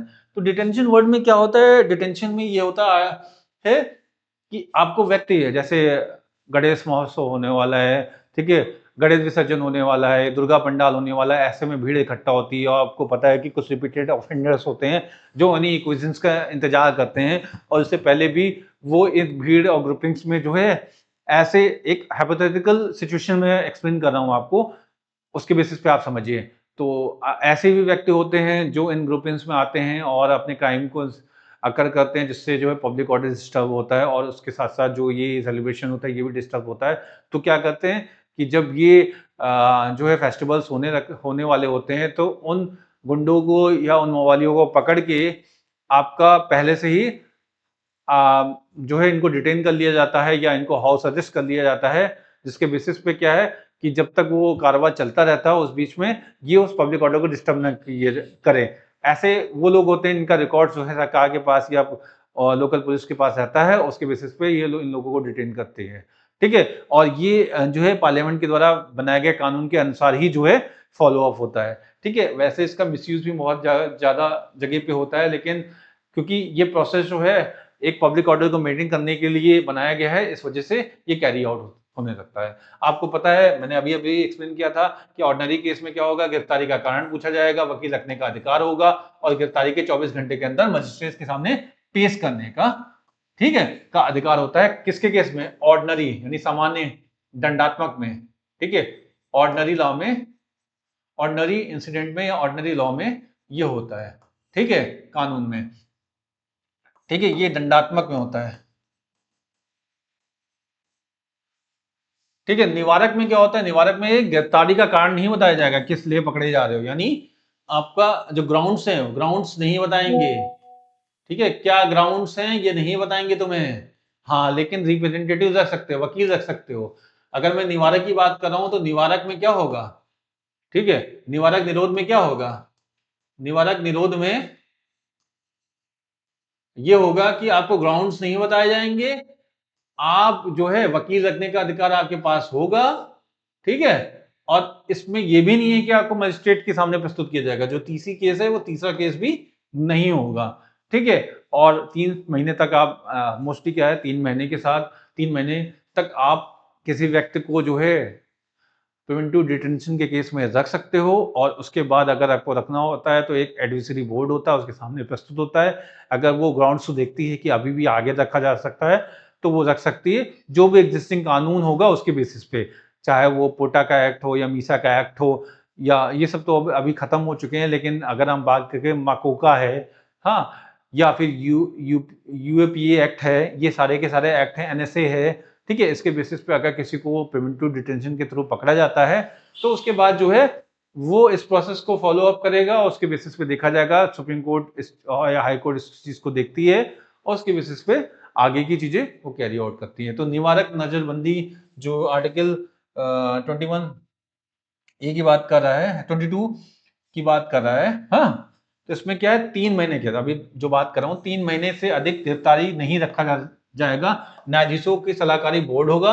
हाँ, इस सलाहकारी बोर्ड में जो है आपका 3 मेंबर्स होते हैं और 3 महीने से अधिक की अनुमति दे सकता है, ठीक है। 3 महीने तक रखोगे, उसके बाद एक एडविसरी बोर्ड होगा जिसमें जज होंगे, वो 3 जजेस होते हैं, उसके बेसिस पे जो है निर्णय दिया जाता है और उसके बेसिस पे ही आगे की प्रक्रिया अपनाई जाती है। निवारक निरोध अधिनियम जो है 1950 में इस कानून को 1 अप्रैल 1951 में रद्द कर दिया गया था, ठीक है। आंतरिक सुरक्षा अधिनियम मीसा, कौन सा अधिकार, ये था मीसा था जिसमें, ठीक है। मीसा जो है, मीसा में क्या होता है, maintenance of internal security act 1971, इस कानून में जनता पार्टी की सरकार ने निरस्त किया था।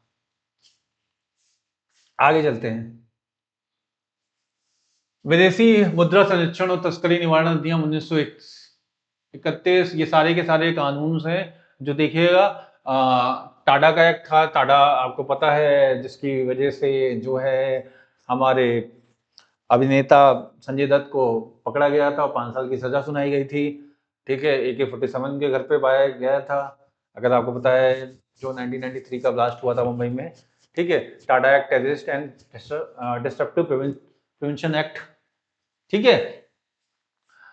हाँ, 1900, क्योंकि ये एक्ट जो है उसके 1990 रद्द कर दिया गया था। उसके बाद प्रिवेंशन ऑफ टेररिज्म एक्ट जो है ये आया, पोटा जिसे बोला गया, राजा भैया वाला केस अगर आपको याद हो, ठीक है। उसके बाद अलग अलग नियम आए हैं, चाहे मीसा हो, मीसा कब आया, अगर मैं मीसा की बात कर रहा हूँ तो मीसा आया था 1971।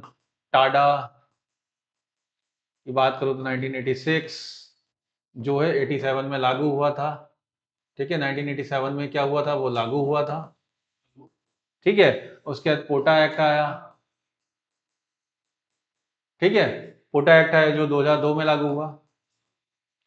उसके बाद आपका NSA आया, नेशनल सिक्योरिटी एक्ट 1980 में लागू हुआ, ठीक है। और मैं रिकॉल नहीं कर पा रहा हूँ, UAPA एक्ट जो आया है ये 2017 या 18 में आया है, ऐसे ही आया है, 17 या 18 में आया है, तो 2017 में आया है UAPA एक्ट, ठीक है। ये एक्ट अप्लीकेबल होते हैं जिसके बेसिस पर प्रिवेंटिव डिटेंशन इंडिविजुअल्स को किया जा सकता है, ठीक है। समय समय पे ये रद्द हुए हैं। आगे चलते हैं, अगला देखते हैं आर्टिकल 23 और 24 जो कि शोषण के विरुद्ध अधिकार हैं, जिसमें राइट अगेंस्ट एक्सप्लॉइटेशन की बात करता है, एक्सप्लॉइटेशन की बात करता है, ठीक है। राइट अगेंस्ट एक्सप्लॉइटेशन की बात कर रहा है, ठीक है। इसमें क्या है, राइट अगेंस्ट ह्यूमन ट्रैफिकिंग जो 23 बोलता है वो बात कर रहा है। आपका 3 पॉइंटर है, कहाँ कहाँ पे, एक तो ट्रैफिकिंग, ठीक है, ट्रैफिकिंग हो या बेगार हो या बॉन्डेज लेबर हो, ठीक है। इस केस में होगा ट्रैफिकिंग का मतलब ये हो सकता है कि सेलिंग और परचेजिंग ऑफ ह्यूमन, ठीक है। आपका किसी व्यक्ति को बेचना या खरीदना जो है वो एक तरह की ट्रैफिकिंग कहलाता है। बेगार का मतलब ये होता है कि आप जो है काम तो करा रहे हो लेकिन कोई पेमेंट नहीं दे रहे हो। तो बेगार का मतलब होता है कि बिना किसी रेम्युनरेशन के आप किसी से काम करा रहे हो, तो ये काम जो होता है वो बेगार बोला जाता है। और बॉन्डेज लेबर का मतलब होता है बंधुआ मजदूर, ठीक है। आपने उसको बंधन में रखा हुआ है, वो काम करना भी नहीं चाहता लेकिन आपने उसको मजबूरी में कन्फाइन करके रखा हुआ है और अपने अकॉर्डिंग ही उसको रेम्युनरेशन दे रहे हो, तो एक तरह से बंधुआ मजदूरी हो जाती है।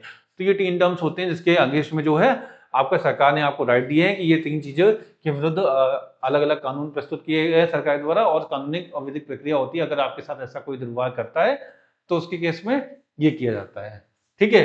यानी आपके पास मानव दुर्व्यवहार, बलात्श्रम के विरुद्ध अधिकार जो है इसमें दिए गए हैं। अनुच्छेद 23 का पार्ट ए ये बोलता है कि मानव की खरीद फरोख्त, दास प्रथा, इसे बॉन्डेज लेबर भी बोलते हैं, देवदासी प्रथा आदि मानव दुर्व्यवहार के अंतर्गत अवैध हैं। बलात्श्रम की बात करते हैं, ठीक है। आपका इसके अंतर्गत बलपूर्वक कार्य कराना, बिना मर्जी के कार्य कराना, कम पैसे देकर कार्य कराना, बंधुआ मजदूरी कराना आदि आते हैं, ठीक है। बलात्श्रम, न्यूनतम मजदूरी अधिनियम को फॉलो किया जाना चाहिए। कॉन्ट्रैक्ट लेबर एक्ट 1970 को फॉलो किया जाना चाहिए। अनैतिक दुर्व्यवहार अधिनियम जो है 1956 और बंधुआ मजदूरी प्रणाली अधिनियम 1976, ये सारे के सारे कानून है जो अप्लीकेबल होते हैं अगर इस तरह के कानून का वायलेशन होता है, आपके अगर फंडामेंटल राइट्स के वायलेशन होते हैं। जैसे बात की जाए तो 6500 जो है अनस्किल वर्कर के लिए जो है एक लिमिट है, और स्किल वर्कर के लिए अलग अलग क्राइटेरिया आपके सेटअप किए गए हैं कि इतने रुपए जो है पर मंथ तो मिलने ही चाहिए, ठीक है। ये आपका अलग अलग कॉन्ट्रैक्ट लेबर एक्ट या न्यूनतम मजदूरी अधिनियम इन सब के द्वारा लागू किए जाते हैं और इसको जो है इस आर्टिकल्स के अंदर रखा जा सकता है, ठीक है। आगे बात करते हैं तो आर्टिकल 23 का पार्ट 2 है जिसमें क्या है, राज्य सार्वजनिक उपदेश की पूर्ति के लिए अनिवार्य सेवा करा सकता है, परंतु राज्य जाति, देखो 4 पॉइंटर्स होते हैं इसमें, एक तो क्या होता है, जाति, धर्म, वर्ग के आधार पर भेदभाव नहीं करेगा। सॉरी 3 पॉइंटर्स होते हैं इसमें, जिसमें आपका रेस, रिलीजन और कम्युनिटी के बेसिस पे जो है आपका वो डिस्क्रिमिनेशन नहीं करेगा। अब आगे बात करते हैं आर्टिकल 24 की बात करते हैं तो इसमें नियोजन के अधिकार में जो है बालकों के नियोजन के अधिकार पे प्रतिबंध लगाया गया है। यानी चिल्ड्रंस जो होते हैं उनको जो है अगर वो 14 साल से कम है, 14 साल से कम बच्चों के लिए जो है कोई भी हजार्डस एक्टिविटीज में वो काम नहीं करेंगे, ठीक है। लेकिन 14 साल के कम बच्चों में उन बच्चों को जिसमें अगर वो किसी सिनेमा में काम कर रहे हैं या आपका इसके साथ साथ सिनेमा में काम कर रहे हैं या किसी स्पोर्टिंग एक्टिविटी में वो पार्टिसिपेट कर रहे हैं तो उसमें उनको लगाया जा सकता है, लेकिन ये तभी लगाया जा सकता है उनके नॉन स्कूलिंग आवर्स के बाद, ठीक है। कि आपकी जो स्कूलिंग आवर्स हैं उसमें तो उनको स्कूल जाना है, उसके बाद जो होगा समय बचेगा उसमें वो लगा सकते हैं, ठीक है। 14 साल के कम उम्र के बच्चों को कारखानों में खतरनाक कार्य नहीं कराया जा सकता है, ठीक है।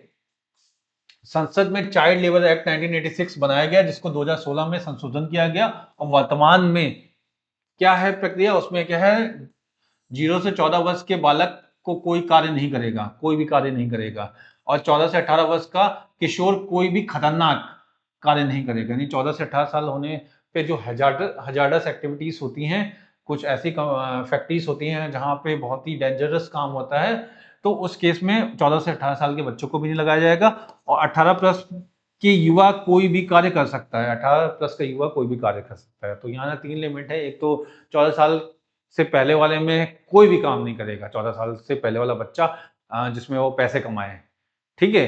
हाँ, उसके बाद जो है 14 से 18 साल वाले में क्या होगा कि कारखानों में काम तो कर सकता है लेकिन हजार्डस एरियाज में नहीं काम करेगा, खतरनाक एरिया वाले काम में नहीं करेगा, ठीक है। 18 साल का बच्चा कहीं भी काम कर सकता है। अगर हम केस देखते हैं तो MC मेहता बनाम तमिलनाडु राज्य केस हुआ था 1997 में। इसमें क्या था, सुप्रीम कोर्ट ने पुनर्वास कोष की स्थापना जो है बराबरी का वेतन जैसे निर्णय लिए थे। 1997 में ये हुआ था कि इक्वल पे और इक्वल वे वर्क, और इसके साथ साथ जो है आपका रिहेबिलिटेशन के बारे में बात की गई थी। आगे चलते हैं और आर्टिकल 25 से 28 देखते हैं, जहां आर्टिकल 25 से 28 की जो बात करता है वो धर्म के अंतःकरण यानी ये आपका 4 पॉइंट्स पे बात करता है, जिसमें एक होता है कॉन्शियंस, राइट टू कॉन्शियंस, ठीक है, राइट टू कॉन्शियंस, प्रोफेस, ठीक है, प्रोटेक्ट और प्रोपोगेट, प्रोपोगेट, ठीक है, यानी everybody have a right to conscience, profess, protect and propagate their religion. हर किसी के पास अधिकार है कि वो किस तरह का कॉन्शियंस रख सकता है। कॉन्शियंस का मतलब अपने हृदय में किस तरह की भावना रख सकता है। आज वो हिंदू धर्म को अच्छा मान सकता है, कल वो मुस्लिम धर्म को अच्छा मान सकता है, अगले दिन वो ईसाई धर्म को अच्छा मान सकता है। ये सारे के सारे राइट्स किसके पास हैं? इंडिविजुअल के खुद की कॉन्शियंस के ऊपर है, वो किस धर्म को सही मानता है, किस धर्म को नहीं मानता है।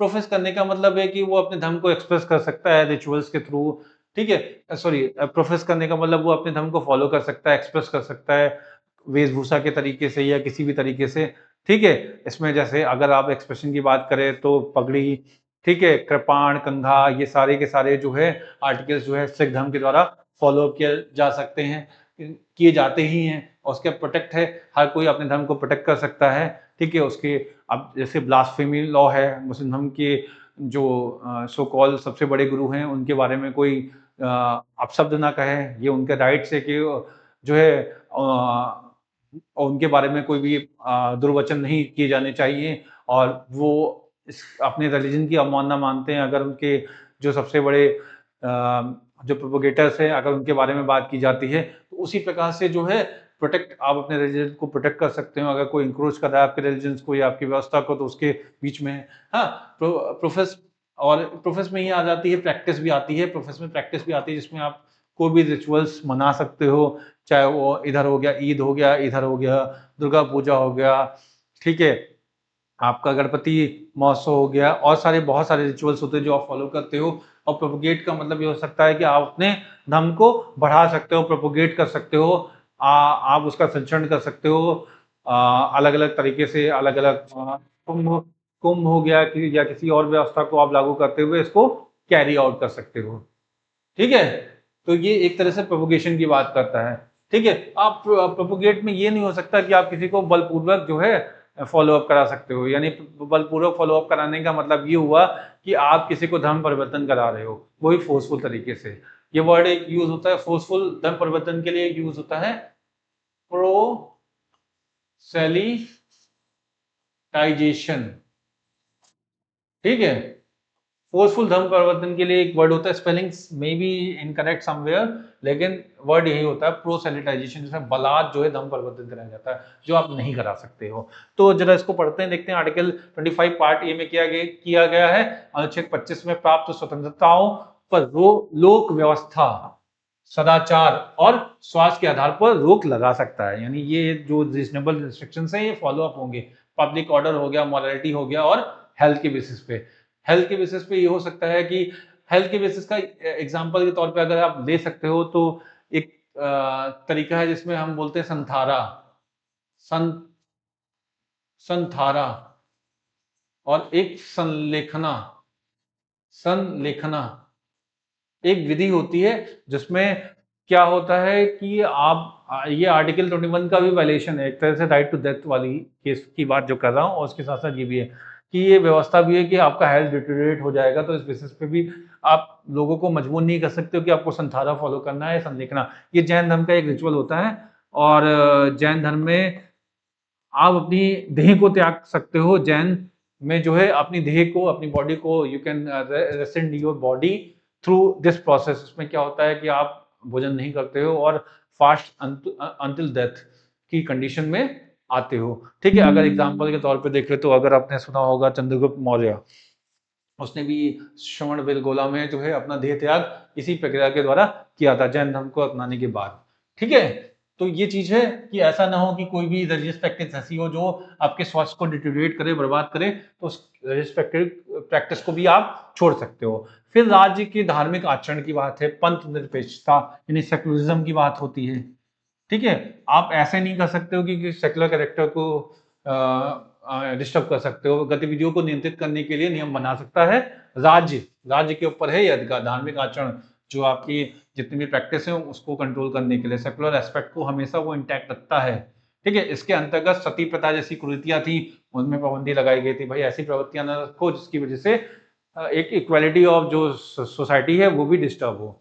ठीक है, उसके बाद अगर एग्जांपल के तौर पे देखो तो ट्रिपल तलाक तक कानून था, एक ऐसी प्रैक्टिस थी जिसकी बेसिस पे विमेंस को जो है सब्जेक्ट किया गया था एक तरीके से एक्सप्लॉयटेशन में। ठीक है, तो इसमें सारा बानो बेगम केस जो था, कैस नहीं केस, ठीक है, 2017 था, जिसमें ट्रिपल तलाक कानून की बात की गई थी। तो 3 तलाक कानून को क्या किया गया था, अवैध घोषित कर दिया था। ठीक है, 2017 का सारा बानो केस। अगर हम आर्टिकल 25 के पार्ट 2 की बात करते तो हिंदू धर्म में संस्थाएं सामाजिक कल्याण और सुधार के लिए सभी वर्गों के लिए खुलेंगी। सिख धर्म में कृपाण धारण करना धार्मिक आचरण है, कृपाण की लंबाई जो है 9 से अधिक ना हो। ठीक है, एक चीज है आर्टिकल 16, देखो आर्टिकल 25 जहां इंडिविजुअल की बात करता है, इंडिविजुअल की बात करता है यानी व्यक्ति विशेष की बात करता है आर्टिकल 25। ठीक है, वहीं पे ये किसकी बात करता है, ग्रुप की बात करता है। ठीक है, या सेक्ट की बात करता है। ठीक है, या पंथ जिसे बोलते हैं ना, ये पंथ की बात करता है, सेक्ट की बात करता है। तो इसमें क्या है, right to manage religious affairs, इसमें जो बात की गई है वो रिलीजियस अफेयर्स को मैनेज करने की बात की गई है। ये व्यक्ति या नागरिकों को प्राप्त नहीं है। ठीक है, यह अधिकार धार्मिक संप्रदायों को प्रदान किया गया है, यानी ग्रुप को प्रदान किया गया है। इसमें क्या है, सुप्रीम कोर्ट ने 1982 में धार्मिक संप्रदायों की परिभाषा भी दी थी। 1982 में सुप्रीम कोर्ट ने धार्मिक संप्रदाय कौन होंगे, समान धर्म पे विश्वास करने वाले लोग होने चाहिए, समान उद्देश्य का संगठन होना चाहिए, विशिष्ट नाम होना चाहिए वाले समूह संगठन को ही धार्मिक संप्रदाय कहा जाता है। जैसे रामकृष्ण मिशन हो गया या आनंद मार्ग हो गया, ऐसे बहुत सारे संप्रदाय हैं जो अलग अलग तरीके से काम करते हैं। ठीक है, तो समान धर्म पे विश्वास करने वाले होने चाहिए, समान उद्देश्य, जैसे वैष्णव संप्रदाय हो गया, शैव संप्रदाय हो गया, ये क्या है, शिव भगवान को मानने वाले संप्रदाय, शैव संप्रदाय हो गया, वैष्णव संप्रदाय जो विष्णु भगवान को मानते हैं, तो उनका एक नाम होना चाहिए, मठ होना चाहिए, उसी के बेसिस पे ये काम करते हैं। ठीक है, तो ये राइट्स उनको दिए गए, और इसके बेसिस पे क्या होता है कि आप प्रॉपर्टी भी ले सकते हो, आपके पास राइट्स है कि you can take the property. ठीक है, इस बेसिस पे क्या है, देखो अगर आप एग्जांपल के तौर पे देखो 2018 का एक केस हुआ था, सबरीमाला मंदिर केस। इसमें क्या हुआ था कि विमेंस को जो एक तरीके से महिलाएं हैं जो रजो व्यक्ति में होती हैं, 14 साल से लेकर 48 से 49 साल की महिला, जब उनका एक्टिव फेज होता है, रजो व्यक्ति का मतलब होता है पीरियड्स, जो विमेंस को पीरियड्स आते हैं, वो पीरियड्स का जो पीरियड होता है वो 12-13 साल से शुरू हो जाता है और 49 से 50 साल तक रहता है। तो इस बेसिस में विमेंस को रिस्ट्रिक्शन थे, क्योंकि जो लॉर्ड अयप्पा थे वो एक तरह से ब्रह्मचर्य को फॉलो करने वाले थे, और एक केस ये बनता है कि जो पेट्रियार्कल माइंडसेट या उस समय की जो व्यवस्था थी, हाँ मैं I may be wrong somewhere, so pardon me for that, but ये केस था जिसमें ये विमेंस को जो है अलाउ नहीं किया जा रहा था। तो उस बेसिस पे सुप्रीम कोर्ट के पास ये केस जाता है और सुप्रीम कोर्ट ने ये केस को एक्सेप्ट करते हुए ये कहा कि क्या ये एक एसेंशियल रिलीजियस प्रैक्टिस है, कि ये क्या जरूरी है, अगर ये प्रैक्टिस को नहीं फॉलो किया जाएगा तो क्या वो धर्म विनाश की तरफ चला जाएगा या बर्बाद हो सकता है, या ये एक जरूरी व्यवस्था है जिसके बेसिस पे जो है, जिसके करने पर जो है आपका धर्म बना रहेगा और अगर नहीं करेंगे तो धर्म चला जाएगा। तो इस केस को रखा गया था, और उसमें केरल के सबरीमाला मंदिर में महिलाओं के प्रवेश पे सुप्रीम कोर्ट ने अनुमति प्रदान कर दी थी, क्योंकि आपको पता है कि ऐसा नहीं कि विमेंस जाएंगी तो जो है धर्म खतरा समाप्ति की तरफ चले जाएगा, ऐसा कुछ हुआ नहीं। हाँ, तो उन्होंने अलाउ कर दिया, सबरीमाला मंदिर में धार्मिक संप्रदाय के रूप में स्वीकार नहीं किया गया। ठीक है, क्योंकि सबरीमाला मंदिर का जो व्यवस्था थी वो एक एसेंशियल रिलीजियस प्रैक्टिस नहीं थी, एक समान उपदेश को नहीं पूरा कर रही थी। समान उपदेश का मतलब दोनों को अलाउ करना। ठीक है, चाहे वो मेल हो या फीमेल हो, उनको जो वर्शिप का अधिकार था उसको डिस्क्रिमिनेट किया जा रहा था, तो उसके विरुद्ध में सुप्रीम कोर्ट जाते हैं और वहां पे ये 2018 का केस होता है। उसमें जो है विमेंस को जो है मेंस्ट्रुएशन जो व्यक्ति के या पीरियड्स की टाइम में जो है उनको ना आने देने का जो अधिकार है, पीरियड का time in the sense the age group from which the periods is happening from the 12 years to 40 या 49 years, सब ठीक है, इसके बाद आगे चलते हैं और बात करते हैं आर्टिकल 27 की। 27 में जो बात करता है वो धार्मिक कार्य की बात ना देने की स्वतंत्रता है। कहने का मतलब है कि सरकार जो है किसी भी ऐसे कर नहीं लगा सकती जिसमें वो जो है किसी भी रिलीजियस, चाहे वो किसी भी रिलीजन की बात हो, चाहे वो रिलीजन की बात हो, हिंदू रिलीजन की बात हो या मुस्लिम की बात हो, ठीक है, वो आप ऐसे कोई भी टैक्सेस नहीं लगा सकते जिससे क्या हो, उसके सेक्युलर नेचर या उसके सेक्युलर फैब्रिक यानी जो है उस पर कुछ हैम्पर करे। कहने का मतलब है कि जजिया कर हो गया, जकात कर हो गया, इस तरह के कर कोई भी नहीं लगाए जा सकते हैं। उसके थ्रू जो है टैक्स कलेक्शन नहीं किया जाएगा, कोई भी तरीके का टैक्स कलेक्शन नहीं किया जाएगा सरकार के द्वारा जो है इन सारे के लिए। हाँ, लेकिन जो है शुल्क लगा सकते हैं, यानी फीस लगा सकते हैं। अगर आप देखते हो तो एंट्री फीस लगती है। एंट्री फीस इसलिए लगती है कि जितने भी मॉन्यूमेंट्स हैं या जितने भी मंदिर है, उसके प्रबंधन की व्यवस्था, उसकी सैनिटेशन, उसकी सुरक्षा की व्यवस्था की जिम्मेदारी जो है वो मंदिर प्रशासन की होती है। तो इस प्रशासन के लिए जो सैलरी भी देनी होती है लोगों को, तो उसके लिए वो फीस लगाती है। लेकिन इस इंस्टीट्यूशन से कोई टैक्स नहीं वसूला जाएगा, क्योंकि ये टैक्स जो है फिर एक तरीके से निगेटिव कॉन्नोटेशन डेवलप करेगा कि हम जो है ये एक धार्मिक व्यवस्था को आगे बढ़ाने के लिए किया जाता है। आर्टिकल 28 की बात करते हैं तो आर्टिकल 28 जो बात करता है वो बात करता है आपका धार्मिक शिक्षा की बात का प्रावधान करता है। और धार्मिक शिक्षा के द्वारा ये है कि कौन कौन लोग जो धार्मिक शिक्षा दे सकते हैं, कौन कौन नहीं दे सकते हैं। तो सीधी सीधी बात है, अगर स्टेट दे रहा है फीस, स्टेट के द्वारा डेवलप है, स्टेट के द्वारा क्या है, स्टैब्लिश्ड है, ठीक है, अगर स्टेट के द्वारा स्टैब्लिश्ड है, तो अगर कोई भी स्टेट के द्वारा तो वो रिलीजियस इंस्ट्रक्शन RI बोलते हैं, तो वो नहीं देगा। लेकिन क्या स्टेट के द्वारा, हाँ, स्टेट के द्वारा रेगुलेटेड है, ठीक है, रेगुलेटेड है, लेकिन जो है आपका स्टेट के द्वारा रेगुलेटेड है, लेकिन स्टैब्लिश किसके द्वारा है, स्टैब्लिश जो है प्राइवेट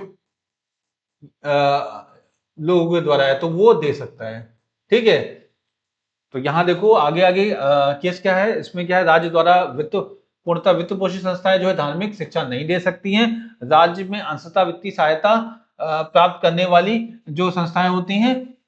उसके बाद क्या है कि स्टेट के द्वारा जो है एडेड है, लेकिन जो मैनेज है वो प्राइवेट इंस्टीट्यूट के द्वारा है। तो प्राइवेट अगर इंस्टीट्यूशन है, हाँ, तो उसमें क्या है, वो दे सकते हैं permission, permission subject to permission, क्योंकि ऐड कौन कर रहा है, ठीक है। उसी तरह से अगर रेगुलेटेड है यानी कंट्रोल्ड है, रेगुलेटेड बाय स्टेट है, ठीक है, और रेगुलेटेड बाय स्टेट है, फंडेड बाय, ठीक है, अगर रेगुलेट की जा रही है तो वो भी परमिशन की बेसिस पे हो सकता है, ठीक है। तो यहाँ पे 3 से 4 ऐसी व्यवस्था है जिसमें राज्य को अंशतः वित्तीय सहायता, यानी यहाँ पे इसमें क्या किया है, तीसरा पॉइंट है एडेड बाय स्टेट, तो उस केस में क्या धार्मिक शिक्षा दी जा सकती है लेकिन परमिशन के थ्रू, ठीक है। आपका उसके बाद होगा राज्य से मान्यता प्राप्त संस्थाएं जितनी होती है, मान्यता प्राप्त होती है, धार्मिक शिक्षा दी जा सकती है, लेकिन क्या, परमिशन के थ्रू, ठीक है। तो 3 केस में दी जा सकती हैं, लेकिन जहां पे सिर्फ राज्य ने ही पूरा पैसा लगाया है तो वहां कोई भी धार्मिक शिक्षा नहीं दी जा सकती। ऐसे इंस्टीट्यूशन जहां पे राज्य के द्वारा ही पूरी पैसा लगा के बनाया गया है, यानी सरकारी स्कूल जितने भी हो सकते हैं। ऐसी संस्थाएं जो राज्य द्वारा प्रशासित हो किंतु जिनकी स्थापना किसी धार्मिक न्यास या ट्रस्ट आदि के अधीन हुई हो, धार्मिक शिक्षा दी जा सकती है। सीधी सी बात है कि राज्य के द्वारा प्रशासित हो रही हो, यानी राज्य उसको प्रशासन कर रहा है, लेकिन बनाया किसी ट्रस्ट ने है, जो मुस्लिम हो सकता है, ईसाई हो सकता है, तो वहां पे ये धार्मिक शिक्षा दी जा सकती है। और अरुणा राय वाद जो है 2002 का इसी के लिए हुआ था, जिसमें ये बोला था, इस केस में सुप्रीम कोर्ट ने जो है नेशनल कैरिकुलम फ्रेमवर्क में सभी धर्मों के शिक्षा के बारे में प्रावधान करने का आदेश दिया, ना कि किसी एक धर्म का, ठीक है। अगर आप जो कैरिकुलम सेट करोगे, जो भी कैरिकुलम नेशनल कैरिकुलम सेट होगा, उसमें सर्वधर्म की शिक्षा और सर्वधर्म के बारे में ज्ञान जो है सबको दिया जाए, ना कि एक पर्टिकुलर धर्म के बारे में ज्ञान दिया जाए, क्योंकि वहां पे सेक्युलर फैब्रिक को डिस्टर्ब नहीं किया जा सकता है। आगे चलते हैं, आगे देखते हैं। तो आर्टिकल 90 जो है शिक्षा और संस्कृति के अधिकार की बात करते हैं, और ये बात करता है इन राइट्स की ना, प्रोटेक्शन ऑफ माइनॉरिटीज की बात करता है, प्रोटेक्शन ऑफ माइनॉरिटीज की बात करता है। देखो टर्म माइनॉरिटी यूज नहीं हुआ आर्टिकल 1929 में। आर्टिकल 29 जो है सबके लिए बात कर रहा है, उसने स्पेशली सिर्फ और सिर्फ माइनॉरिटीज की बात नहीं की है, और ना तो इस आर्टिकल में माइनॉरिटी को परिभाषित किया गया, लेकिन हम एक कनोटेशन मांगते हैं कि मिनॉरिटीज में कौन कौन से हो सकते हैं लोग। वो हो सकते हैं मुस्लिम हो सकते हैं, ठीक है, सिख हो सकते हैं, जैन हो सकते हैं, बुद्धिस्ट हो सकते हैं,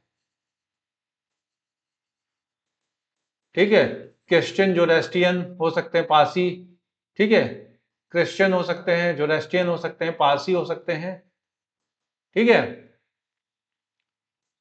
और जूस हो सकते हैं। ऐसे बहुत सारे जो और ठीक है, तो कुछ केस में हो सकते हैं कि मिनॉरिटीज के केस में इंडिया के कॉन्टेक्स्ट में ये होते हैं, भारत में निवास करने वाले भारतीय नागरिकों को भाषा, लिपि और संस्कृति के संरक्षण का अधिकार प्राप्त है।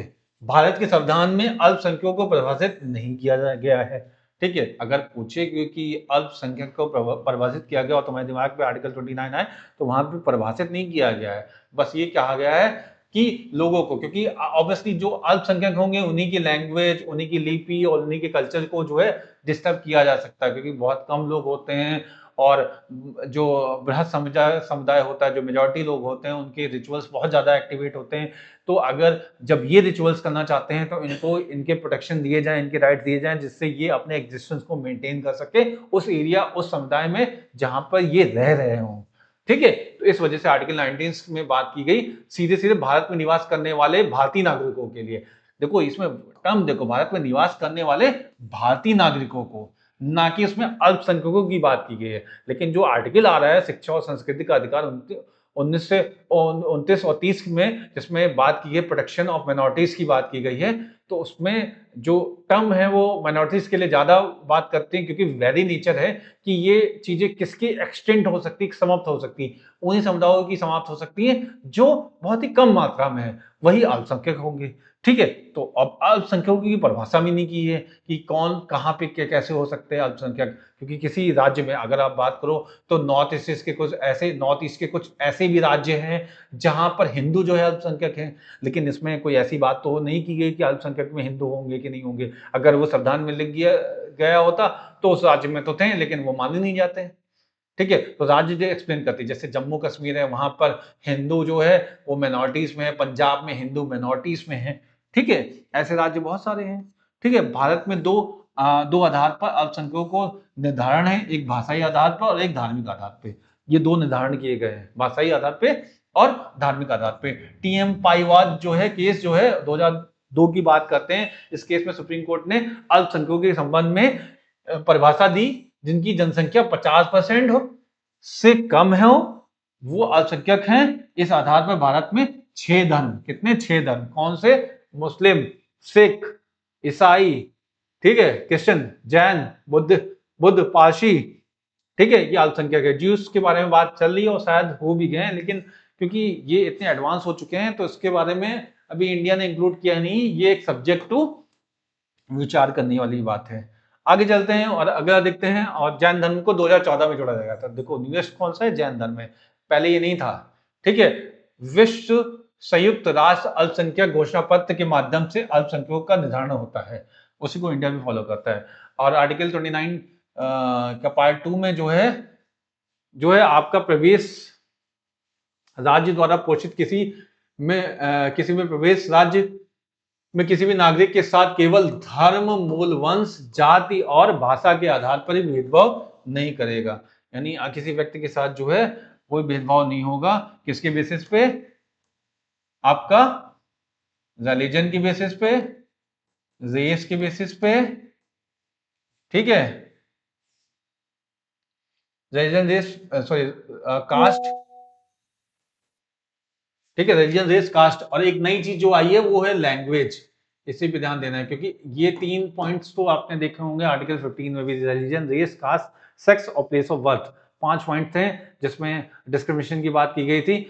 उसके साथ साथ एक डिस्क्रिमिनेशन जो नहीं हो सकता वो लैंग्वेज के बेसिस पे नहीं हो सकता, वो आर्टिकल 29 में है, ठीक है। लिंग के आधार पर राज्य भेदभाव कर सकता है, जैसे गर्ल कॉलेज, बॉयज कॉलेज बनाए गए हैं। आर्टिकल 30 की अगर बात करें, जो कि इंपॉर्टेंट है, बहुत ज्यादा इंपॉर्टेंट है, इस केस में अल्पसंख्यक वर्ग को अपनी रुचि की शिक्षा संस्था की इस्टेब्लिशमेंट और प्रशासन का अधिकार है। प्रशासन में फीस का निर्धारण, अल्पसंख्यक समूह में 80 से 90% स्टाफ का चयन स्वयं करने का अधिकार दिया गया है। ठीक है, आगे चलते हैं और बात करते हैं राइट टू प्रॉपर्टी की, आर्टिकल 21, जो कि बाद में 19 पार्ट एफ से निकालकर ऊपर इसको भेज दिया गया था आर्टिकल 31 में, जिसमें संपत्ति के अधिकार का अधिकार संविधान के प्रारंभ में मौलिक अधिकार था, परंतु प्रथम संविधान संशोधन के माध्यम से संपत्ति के अधिकार को नियंत्रित कर दिया गया। ये एक तरह से फंडामेंटल राइट्स था, ओके, उसका एक्सप्लेनेशन है। ठीक है, आर्टिकल के 31 के पार्ट ए में जो है, ठीक है, हाँ, पार्ट ए में राज्य की संपत्ति का अधिग्रहण कर सकता है। ठीक है, राज्य संपत्ति का अधिग्रहण कर सकता है। आर्टिकल 31 का, सॉरी माफ कीजिएगा एक बार फिर से, ठीक है, मैं 39 बोल रहा था। आर्टिकल 31 के पार्ट ए में राज्य संपत्ति का अधिग्रहण कर सकता है, ठीक है, किसी भी। और आर्टिकल 31 के बी में क्या है, इसमें 9वीं अनुसूची जोड़ी गई है। इन विषयों पर न्यायालय में चुनौती नहीं दी जा सकती है। 44वें संविधान संशोधन 1978 के माध्यम से संपत्ति के अधिकार को अनुच्छेद 300 ए के तहत जो है कानूनी अधिकार, लीगल राइट्स या संवैधानिक अधिकार बना दिया गया है। और अगर नोट्स के तौर पे देखें तो ये केस हुआ था कामेश्वर सिंह वाद और शंकरी प्रसाद केस हुआ था। ठीक है, इसके साथ साथ आगे बढ़ते हैं और देखते हैं संवैधानिक उपचार, जिसे हम लोग कॉन्स्टिट्यूशनल रेमेडी की बात करते हैं, जो सुप्रीम कोर्ट के द्वारा जारी किया गया था। और इसमें 5 तरह की रिट्स हो सकती हैं। एक रिट सी बंदी प्रत्यक्षीकरण, दूसरा परमादेश, तीसरा अधिकार पेक्षा, उसके बाद प्रतिषेध और उसके बाद उत्प्रेक्षण। ठीक है, हाँ, तो अगर आप देख सकते हैं इसमें ये राइट्स हैं, जिसमें हाइबस कॉर्पस के तहत अगर किसी व्यक्ति को अरेस्ट किया जाता है, अगर वो कानून नहीं पता है, तो उसके बेसिस में उसको 24 घंटे के अंदर पेश ना होने पर जो है आप अप्रोच कर सकते हैं सुप्रीम कोर्ट में, और सुप्रीम कोर्ट के बेसिस पे जो है आपको स्वतंत्रता दी जाती है। ठीक है, परमादेश में क्या है कि आप वी कमांड की आप इस केसेस को देखिएगा, पढ़िएगा, और हम इसको अगली क्लास में जो है डिस्कस भी करते हैं। ठीक है, आज क्लास यहीं पे समाप्त करते हैं, और इसी के साथ अगली क्लास में जो है संवैधानिक उपचार की बात हम करेंगे, और उसके साथ ही हम फंडामेंटल राइट्स को खत्म करेंगे। इसी के साथ आज की क्लास यहीं पे समाप्त करते हैं। नमस्कार दोस्तों।